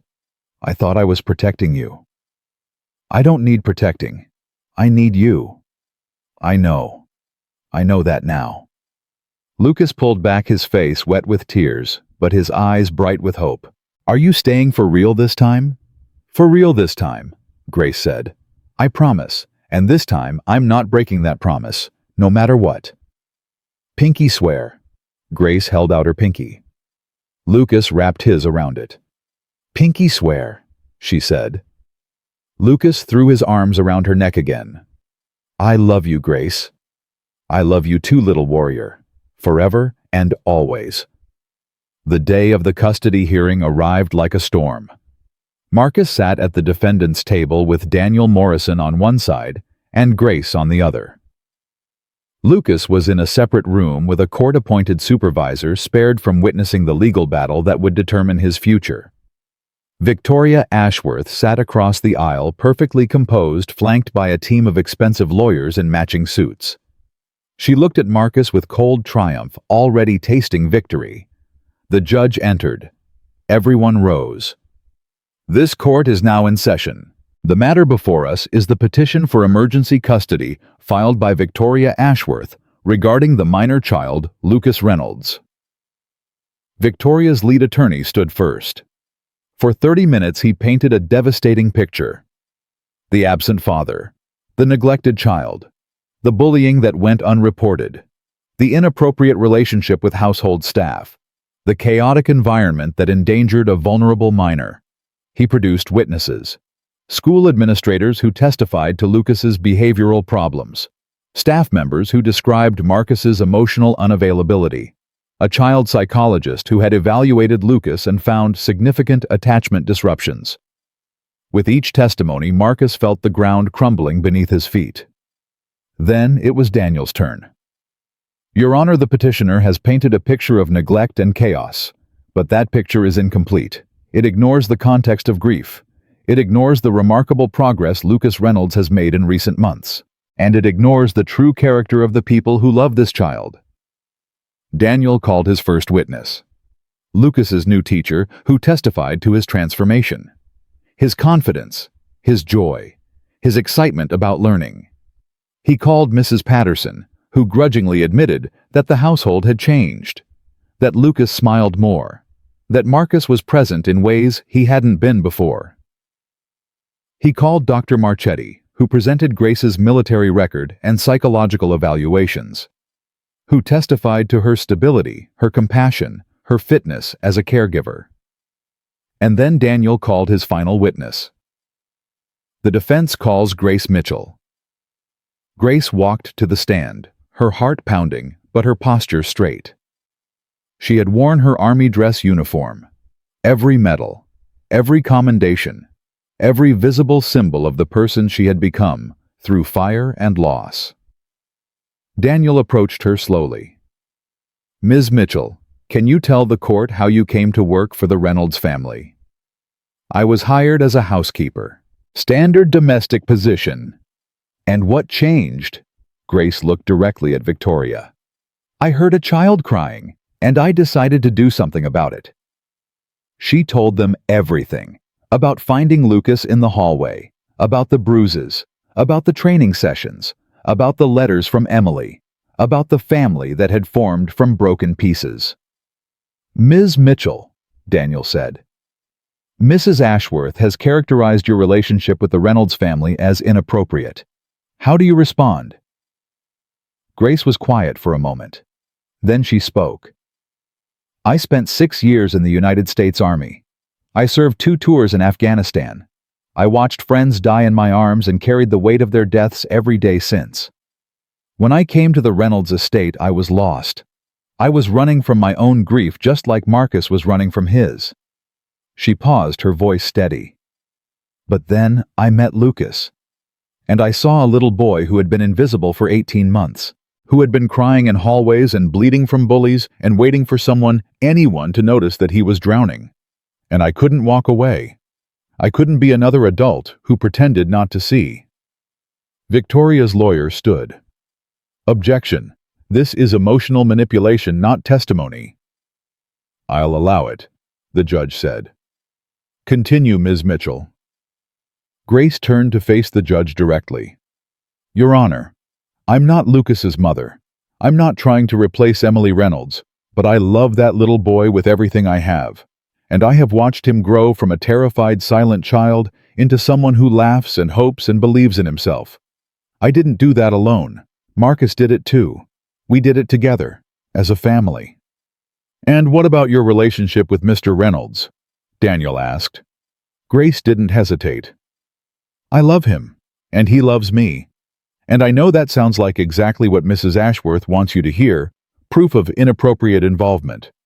But here's what I also know: love isn't a scandal. It isn't a weapon. It's the reason that little boy is smiling again. And if loving him and loving his father makes me unfit in the eyes of this court, then I don't know what fitness means anymore." The courtroom was silent. Daniel nodded. "No further questions."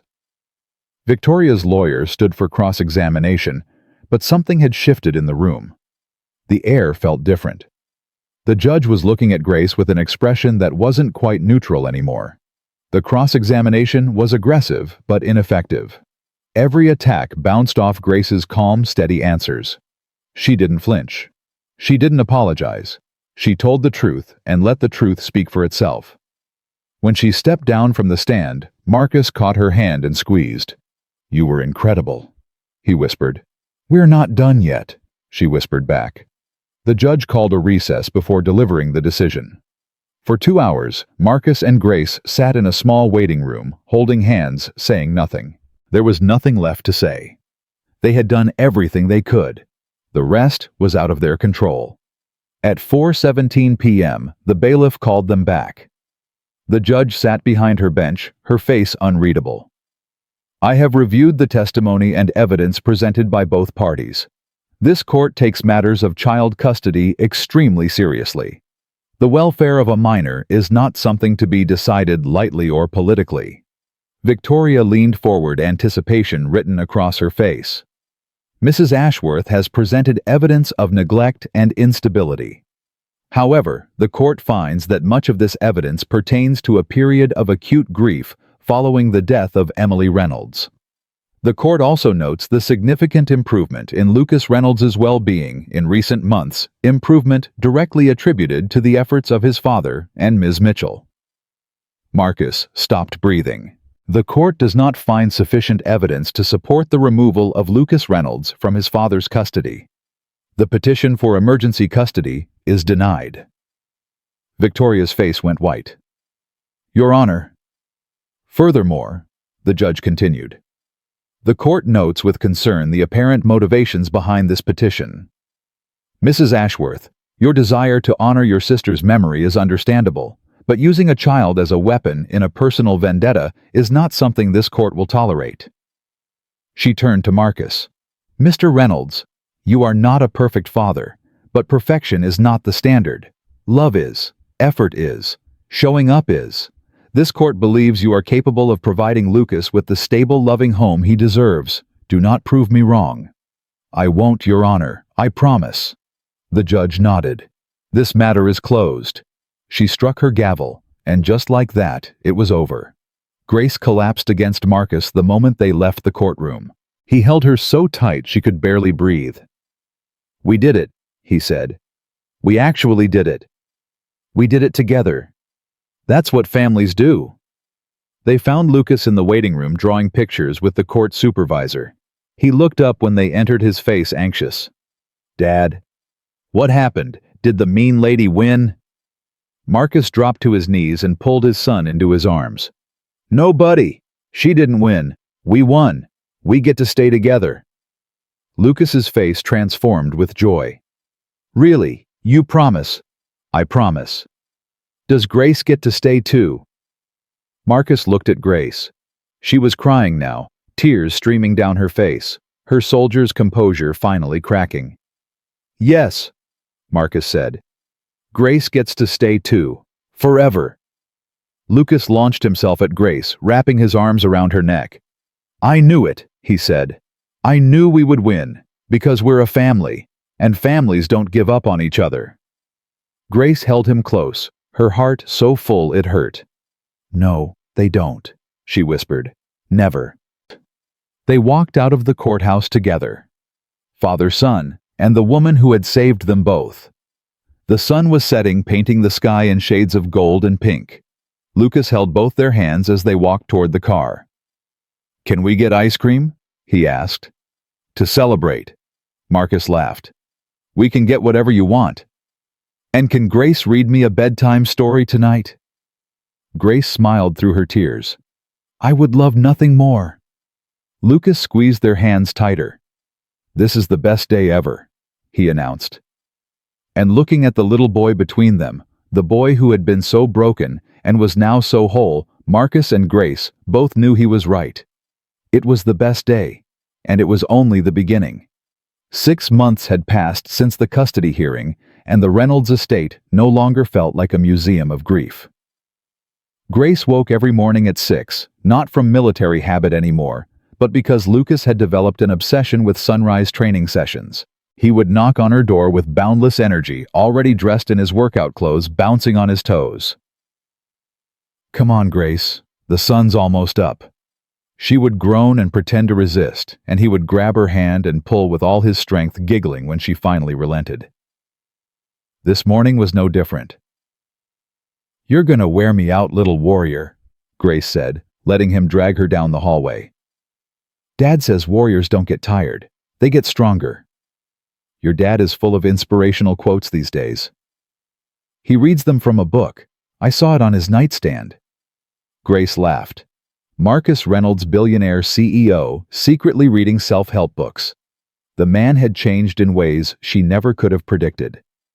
They reached the training room to find Marcus already there, stretching on the mat in sweatpants and a faded army t-shirt Grace had given him. You're late, he said, grinning. Your son takes forever to tie his shoes. I do not. Lucas protested, then looked down at his feet. One shoe was untied. Okay, maybe a little. They trained together for an hour. Breathing exercises. Stance work.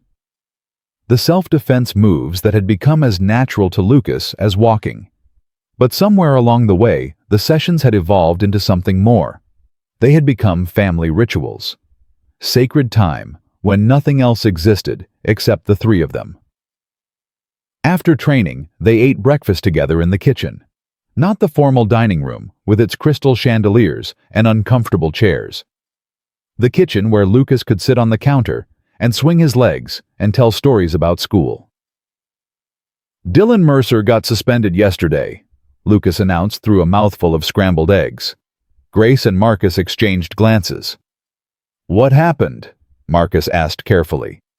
He pushed another kid, Tyler from my class. But Tyler did what I showed him. He planted his feet and said stop really loud and a teacher came. Lucas grinned with obvious pride. I taught Tyler the breathing thing, and the stance. He says I'm like his superhero. Grace felt her chest tighten with emotion. You taught him. You taught me, so I taught him. That's how it works, right? You pass it on. Marcus reached over and squeezed his son's shoulder. That's exactly how it works, buddy. Lucas finished his eggs and looked at both of them with sudden seriousness. Can I ask you something? Anything, Grace said. Are you and Dad going to get married? The question landed like a bomb in the middle of the kitchen. Grace's fork froze halfway to her mouth. Marcus nearly choked on his coffee. Where did that come from? Marcus asked when he recovered. Tommy at school says when grown-ups live together and love each other, they get married. You live together, and you love each other. I can tell because you look at Grace the same way you used to look at Mom. Lucas shrugged like this was the most obvious logic in the world. So, when's the wedding? Grace didn't know what to say. She and Marcus had talked about the future in vague terms, but marriage had never come up explicitly. Their relationship had grown organically built on crisis and healing rather than traditional dating. Marcus set down his coffee and turned to face his son fully. Lucas, things between adults are complicated. Grace and I care about each other very much, but do you want to marry her? That's not... It's a yes or no question, Dad. Grace bit her lip to keep from laughing. The kid had learned to be direct. Maybe too direct. Marcus took a breath. Then he looked at Grace with an expression that made her heart stop. Yes, he said quietly. I want to marry her. Lucas turned to Grace with expectant eyes. And do you want to marry Dad? The kitchen fell silent. Grace felt both of them watching her, waiting for an answer she hadn't prepared to give. But when she searched her heart, the answer was simple. Yes, she said. I do. Lucas threw his hands in the air. Finally. Can I be the ring bearer? Tommy said. Ring bearers get to wear fancy suits and walk down the aisle. Can I? Marcus laughed, a deep, genuine laugh that Grace had come to love more than almost anything. How about we figure out the proposal first, he said. What's there to figure out? You both said yes. Done. Lucas hopped off the counter. I'm going to go tell Mrs. Patterson. She's going to cry. She cries at everything happy now. He ran out of the kitchen before either of them could stop him. Grace and Marcus sat in the sudden quiet looking at each other. Well, Grace said. That happened. Marcus reached across the table and took her hand. He's not wrong, you know. About any of it. Marcus? I've been thinking about it for months. I just didn't know how to ask, or when, or if it was too soon. He squeezed her fingers. But if our 5-year-old can figure it out, maybe I should stop overthinking. Grace's eyes filled with tears. Are you actually proposing to me in the kitchen over scrambled eggs? Would you prefer something more formal? God, no. This is perfect. This is us. Marcus stood and walked around the table. He knelt beside her chair, still holding her hand. Grace Mitchell, you walked into my broken house and you put my family back together. You saved my son. You saved me. And somewhere along the way, you became the person I can't imagine living without. His voice cracked. Will you marry me? Will you be Lucas's mom? Will you be my family officially forever? Grace pulled him up and kissed him so hard they nearly knocked over the chair. Yes, she said against his lips. Yes. 1,000 times yes. From the doorway they heard a small voice. I knew it, Mrs. Patterson. They're kissing. It's official. The next few months became a whirlwind of planning and preparation. Grace had never imagined herself as someone who would have a wedding. She'd spent so many years in combat zones and cheap motels that the concept of white dresses and flower arrangements felt like something from another person's life. But Lucas had opinions, strong opinions. The flowers should be purple, he announced during a planning session at the kitchen table. Purple was Mom's favorite color.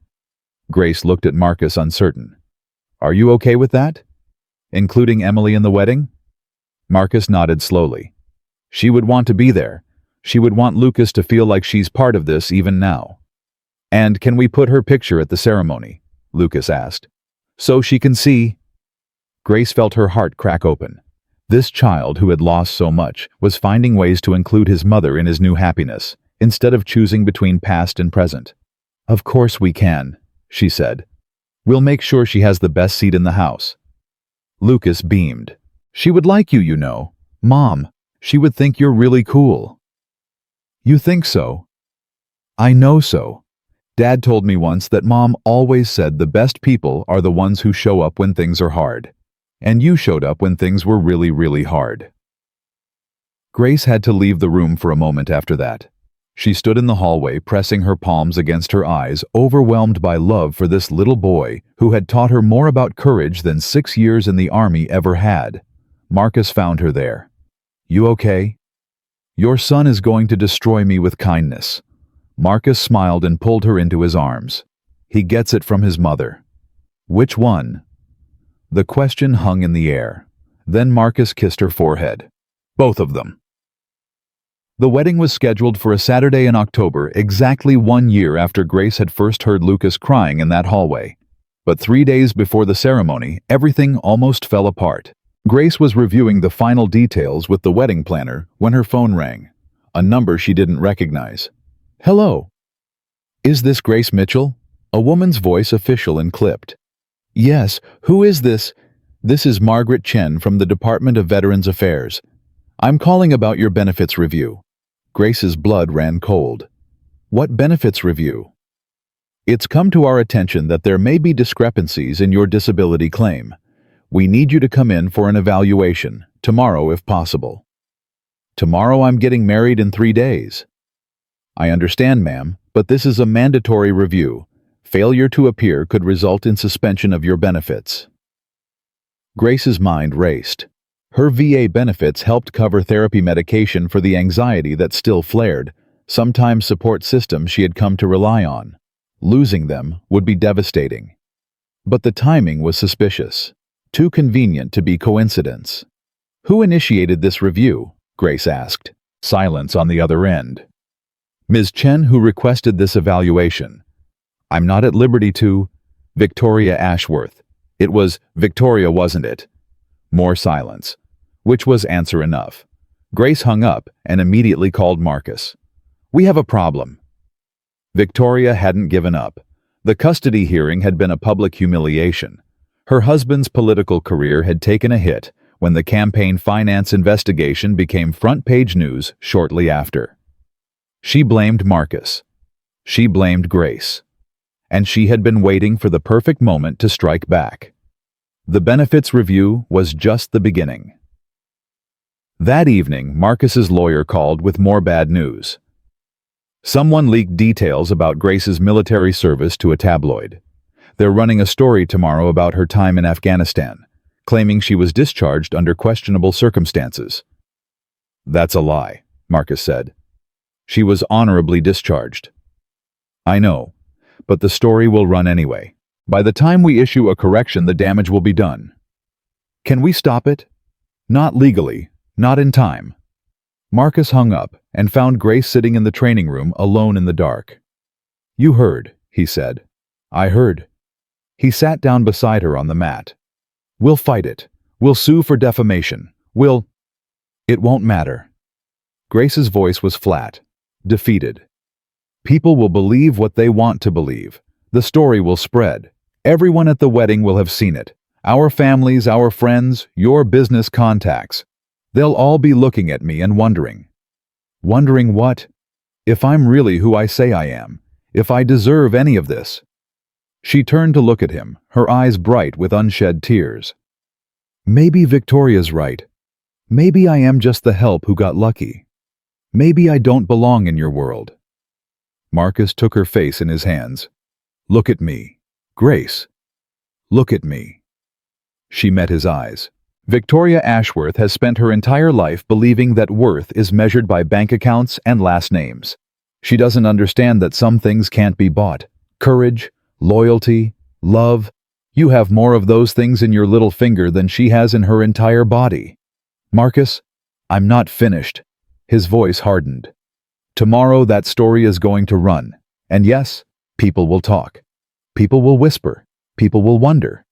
But here's what's also going to happen. I'm going to stand in front of everyone who matters to me and marry you anyway. Because I don't care what any tabloid says. I care about what I know. What Lucas knows. What everyone in this house knows. And what's that? That you're the best thing that ever happened to us.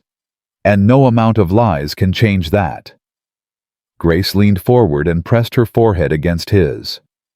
I'm scared, she admitted. I haven't been scared like this since Kandahar. I know, but you're not alone anymore. Remember what you taught Lucas?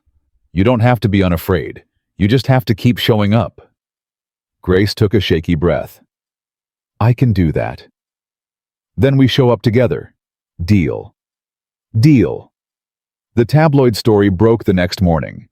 Grace's phone started buzzing at 7 a.m. and didn't stop. Former colleagues reaching out, old friends asking questions, reporters requesting comment. She turned off the phone and refused to look at the coverage. At noon, Mrs. Patterson knocked on her door. There's someone here to see you. He says he served with you. Grace's heart clenched. She wasn't ready to face anyone from her past. Not today.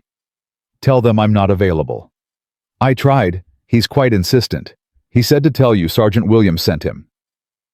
Grace froze. Sergeant Williams was dead. He had died in her arms 3 years ago in Kandahar, which meant whoever was downstairs knew things about her that almost no one else did. She walked slowly down the staircase, her body tense with uncertainty. A man stood in the foyer, tall, weathered, with the unmistakable bearing of a career soldier. He turned when he heard her footsteps, and Grace recognized him immediately. Colonel Davis? Hello, Grace. It's been a while. Colonel Richard Davis had been her commanding officer in Afghanistan. He had written her commendation letters. He had personally recommended her for medals she didn't feel she deserved. What are you doing here, sir? I saw the story this morning, the lies they're printing about you. His jaw tightened with barely contained anger. I drove 6 hours to set the record straight. Sir, you don't have to. Yes, I do. He stepped closer. Grace, you saved 11 lives in Kandahar. 11. When our convoy was hit and everyone was panicking, you held it together. You pulled men out of burning vehicles. You applied tourniquets while under fire. You dragged Sergeant Williams half a mile to the extraction point, even though he was already gone because you refused to leave anyone behind. Grace's eyes filled with tears. I couldn't save him. No, but you tried. And the men who are alive today because of you know exactly who you are. He pulled an envelope from his jacket. I brought something. Statements from every survivor of that ambush. All 11 of them. They all said the same thing. Grace Mitchell is a hero. And anyone who says different can answer to them. Grace couldn't speak. Her throat had closed completely. Marcus appeared in the doorway. He had been listening. Colonel Davis, he said, stepping forward. I'm Marcus Reynolds. I don't know how to thank you for coming. You don't need to thank me. Grace earned everything she has. I'm just here to make sure the world knows it. He turned back to Grace. One more thing. The VA review, I made some calls. Turns out it was initiated by someone with no standing to request it. The investigation has been canceled. Your benefits are secure. Grace stared at him. You did that. Soldiers take care of their own, always. He handed her the envelope. Read those statements. Remind yourself who you really are. And then go marry that man and build the life you deserve. He turned and walked out without waiting for a response. Grace stood in the foyer, holding the envelope, tears streaming down her face. Marcus came to her side and wrapped an arm around her shoulders. Are you okay? I think so. I think I actually am. She opened the envelope and began to read. The wedding day arrived under a perfect autumn sky. Grace had chosen a simple dress. No elaborate train, no heavy beading. Just clean lines and soft fabric that let her move freely. She wore her mother's pearls and a small American flag pin on the inside of her bodice, hidden but present. Lucas served as ring-bearer exactly as he had demanded.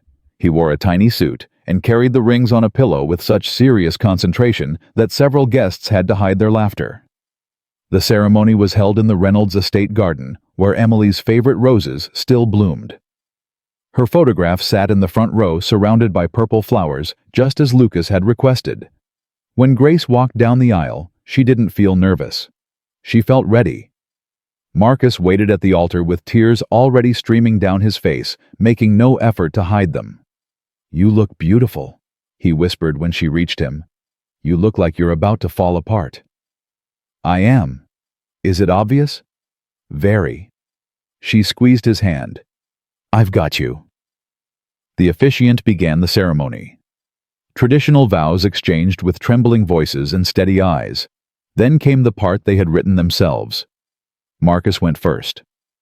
"Grace, when we met, I was a ghost. I was living in a house full of memories, hiding from a grief I thought would destroy me. I had convinced myself that love was something that happened once and then ended, that the best parts of my life were behind me." He paused, collecting himself. "You proved me wrong. You showed me that love isn't a limited resource, that it grows when you share it, that healing doesn't mean forgetting, it means choosing to live anyway." He looked at Lucas, who was watching with shining eyes. "You gave my son his voice back. You gave me my life back. And I promise for every day we have together, I will never stop being grateful." Grace had to wait a moment before she could speak. "Marcus, I spent 3 years running from ghosts of my own. I thought that keeping my distance from people would protect me. That if I never let anyone get close, I could never lose anyone again." She took a breath. "Lucas taught me that was wrong. He taught me that the risk of loving someone is always worth it. That family isn't something you're born into. It's something you build one moment at a time, one choice at a time, one promise at a time." She looked at the little boy who had changed everything. "I'm not just marrying you, Marcus. I'm becoming Lucas's mom, and that is the greatest honor of my life." Lucas couldn't stay quiet anymore. "You're already my mom, Grace. You have been for a long time." The guests laughed through their tears. The officiant smiled. "I think that's our cue. By the power vested in me by the Commonwealth of Massachusetts, I now pronounce you husband and wife. You may kiss the bride." Marcus pulled Grace into a kiss that was equal parts joy and relief, and pure, overwhelming love. Lucas jumped up and down beside them. "We're officially a family, for real." Grace scooped him up with one arm while keeping the other around Marcus. "For real," she confirmed. "Forever." The reception was everything Grace had never known she wanted. She danced with Marcus to a song Emily had loved, honoring the woman who had come before. She danced with Lucas to a silly pop song he had chosen, lifting him and spinning until they were both dizzy with laughter. She danced with Colonel Davis, who had stayed for the celebration, despite his long drive home. "You did good, soldier," he said. "Williams would be proud." "I hope so. I know so." Mrs. Patterson cried through the entire reception, just as Lucas had predicted. Gerald the driver made a toast that surprised everyone with its warmth. Even some of the staff who had been cold to Grace in the beginning approached her with genuine congratulations. Victoria Ashworth did not attend. No one expected her to. But near the end of the evening, Grace received a text from an unknown number. "I was wrong about you. Maybe someday I'll find the courage to say it in person. V." Grace showed it to Marcus. "Do you believe her?" he asked. "I don't know, but I hope she means it, for her sake." "What are you going to do?" Grace thought for a moment. Then she typed back, "Whenever you're ready. Family forgives." She didn't know if Victoria would ever take her up on the offer. But the door was open. That was enough. The honeymoon was short, just a week in Vermont, with Lucas joining them because neither Grace nor Marcus could imagine going anywhere without him. They hiked and swam and roasted marshmallows and fell asleep in front of fireplaces. Lucas declared it the best vacation ever, approximately 17 times. When they returned to the estate, something felt different. Not the house itself, but the energy within it. The heaviness that had pressed down for so long had finally lifted. Grace was officially Grace Reynolds now. She had a family, a home, a purpose. But there was one more thing she needed to do. On their first night back, she found Lucas in his room getting ready for bed. She sat on the edge of his mattress the way she had so many times before. "I want to give you something," she said. "Something that belonged to me when I was about your age." She pulled a small object from her pocket. A challenge coin worn smooth from years of handling. On one side was the Army insignia. On the other the words, "Courage Under Fire." "This was my grandfather's," Grace explained. "He gave it to me when I was 7. He told me that courage isn't about not being afraid. It's about doing the right thing even when you're terrified. I carried it with me through training, through deployment, through everything." Lucas took the coin, carefully turning it over in his small hands. "And now I'm giving it to you," Grace continued. "Because you are the bravest person I know, Lucas Reynolds. You survived things that would have broken most adults. You kept hoping when everyone told you not to. And you taught me that love is worth fighting for." Lucas's eyes filled with tears. "But this is yours. It's important. You're more important." Grace kissed his forehead. "And now it's yours. Pass it on someday when you meet someone who needs to be reminded of their own courage." Lucas threw his arms around her neck. "I love you, Mom." It was the first time he had called her that naturally without being asked. Grace held him tighter. "I love you too, baby, forever and always." 3 months after the wedding, Grace got an unexpected phone call. "Ms. Reynolds, this is Dr. Marchetti. I have some news I think you'll want to hear." "What kind of news?" "The VA has created a new program, Veteran Peer Support Specialists, working with children who have experienced trauma. They're looking for someone to lead the Boston division, someone with military experience and a proven track record of working with kids." Grace's heart started racing. "Are you suggesting what I think you're suggesting?" "I'm suggesting that you've found your calling, Grace. And now there's a way to do it officially, if you're interested." She was interested. She was more than interested. When she told Marcus that evening, he didn't even hesitate. "Do it. This is exactly what you were meant for. It means long hours, travel sometimes, less time at home. It also means helping kids like Lucas, kids who are crying in hallways with no one to hear them." Marcus took her hand. "You changed our lives, Grace. Imagine how many other lives you could change." Grace started the new job in January. Within 6 months, she had trained 12 peer specialists. Within a year, they had helped over 200 children. The program expanded to 4 other cities. Grace traveled constantly, training new staff, meeting families, sharing the techniques she had first developed in a small training room in Boston. She never forgot where it started. Lucas helped her design a logo for the program, a simple image of 2 hands clasped together, one large and one small. Underneath the words, "You are not alone." "That's what you told me," Lucas explained. "The first day, when I was crying, you said I wasn't alone anymore." Grace framed the design and hung it in every office the program opened.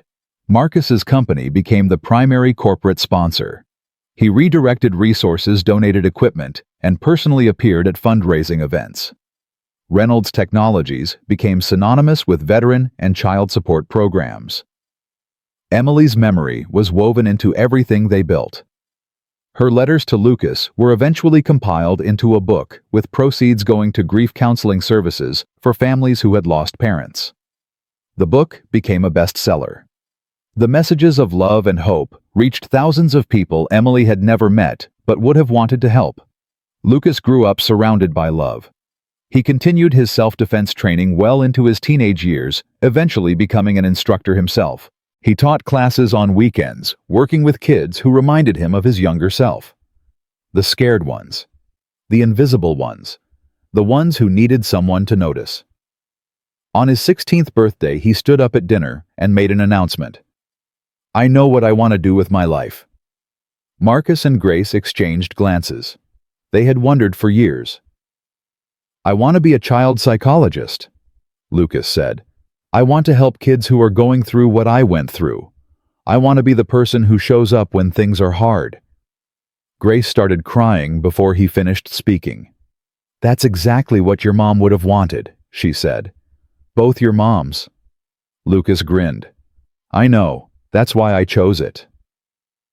Years later, Grace would look back on her life and marvel at how completely it had transformed. She had started as a soldier looking for somewhere to belong. She had become a housekeeper, then a protector, then a mother, then a wife. She had built a program that helped thousands of children. She had raised a son who went on to help thousands more. And through it all, she never forgot the moment everything changed. A 5-year-old boy crying in a hallway. A split lip and bruised arms. A small voice saying the words that had broken her heart and put it back together in the same instant. Nobody does anything. Nobody ever does anything. She had done something. And because she had, everything was different. On the day Lucas graduated from medical school, Grace sat in the audience between Marcus and Colonel Davis, who had become a permanent fixture in their lives. Emily's photograph was there too, tucked into Grace's purse, pulled out and propped on an empty seat, so she could see her son achieve something she had always known he would. When Lucas walked across the stage to receive his diploma, he caught Grace's eye and smiled. He touched his chest once. The signal they had developed decades ago. "I protect this. Always." Grace touched her chest in return. After the ceremony, amid the chaos of congratulations and photographs and happy tears, Lucas pulled her aside. "Thank you," he said, "for everything. You did all the hard work. I just showed up." "That's exactly what I mean." He hugged her tightly the way he had when he was 5 years old and learning to hope again. "You showed up. When everyone else was looking away, you showed up. And that made all the difference." Grace held her son, her brave, brilliant, compassionate son, and felt a peace she had spent her whole life searching for. She had found it in the most unexpected place. Not on a battlefield, not in a medal ceremony, not in any of the ways she had once imagined. She had found it in a crying child who needed someone to see him. She had found it in a broken man who needed someone to help him heal. She had found it in a family that was built not from blood, but from choice, from courage, from love. That evening, surrounded by everyone she cared about, Grace Reynolds looked at the life she had built and understood a truth that had taken her decades to learn. Family isn't where you start, it's where you show up. And when you show up, really show up with everything you have, miracles happen. Not the dramatic kind, not the kind in movies, the quiet kind. The kind that grow from one small act of courage into something that changes the world. Lucas had changed the world because Grace had shown up for him. And Grace had found her whole world because a little boy had needed her. That's how it works. You show up, you pass it on, and love once given never stops growing. The Reynolds family sat together that night, 3 generations now, with Lucas's own family joining them, and raised their glasses to everything they had overcome. "To showing up," Marcus said. "To courage," Lucas added. "To family," Grace finished. They drank together, laughed together, held each other in the golden light of an evening that felt like the ending of one story and the beginning of 1,000 more. Because that's what family does. It ends nothing. It begins everything, and it lasts forever.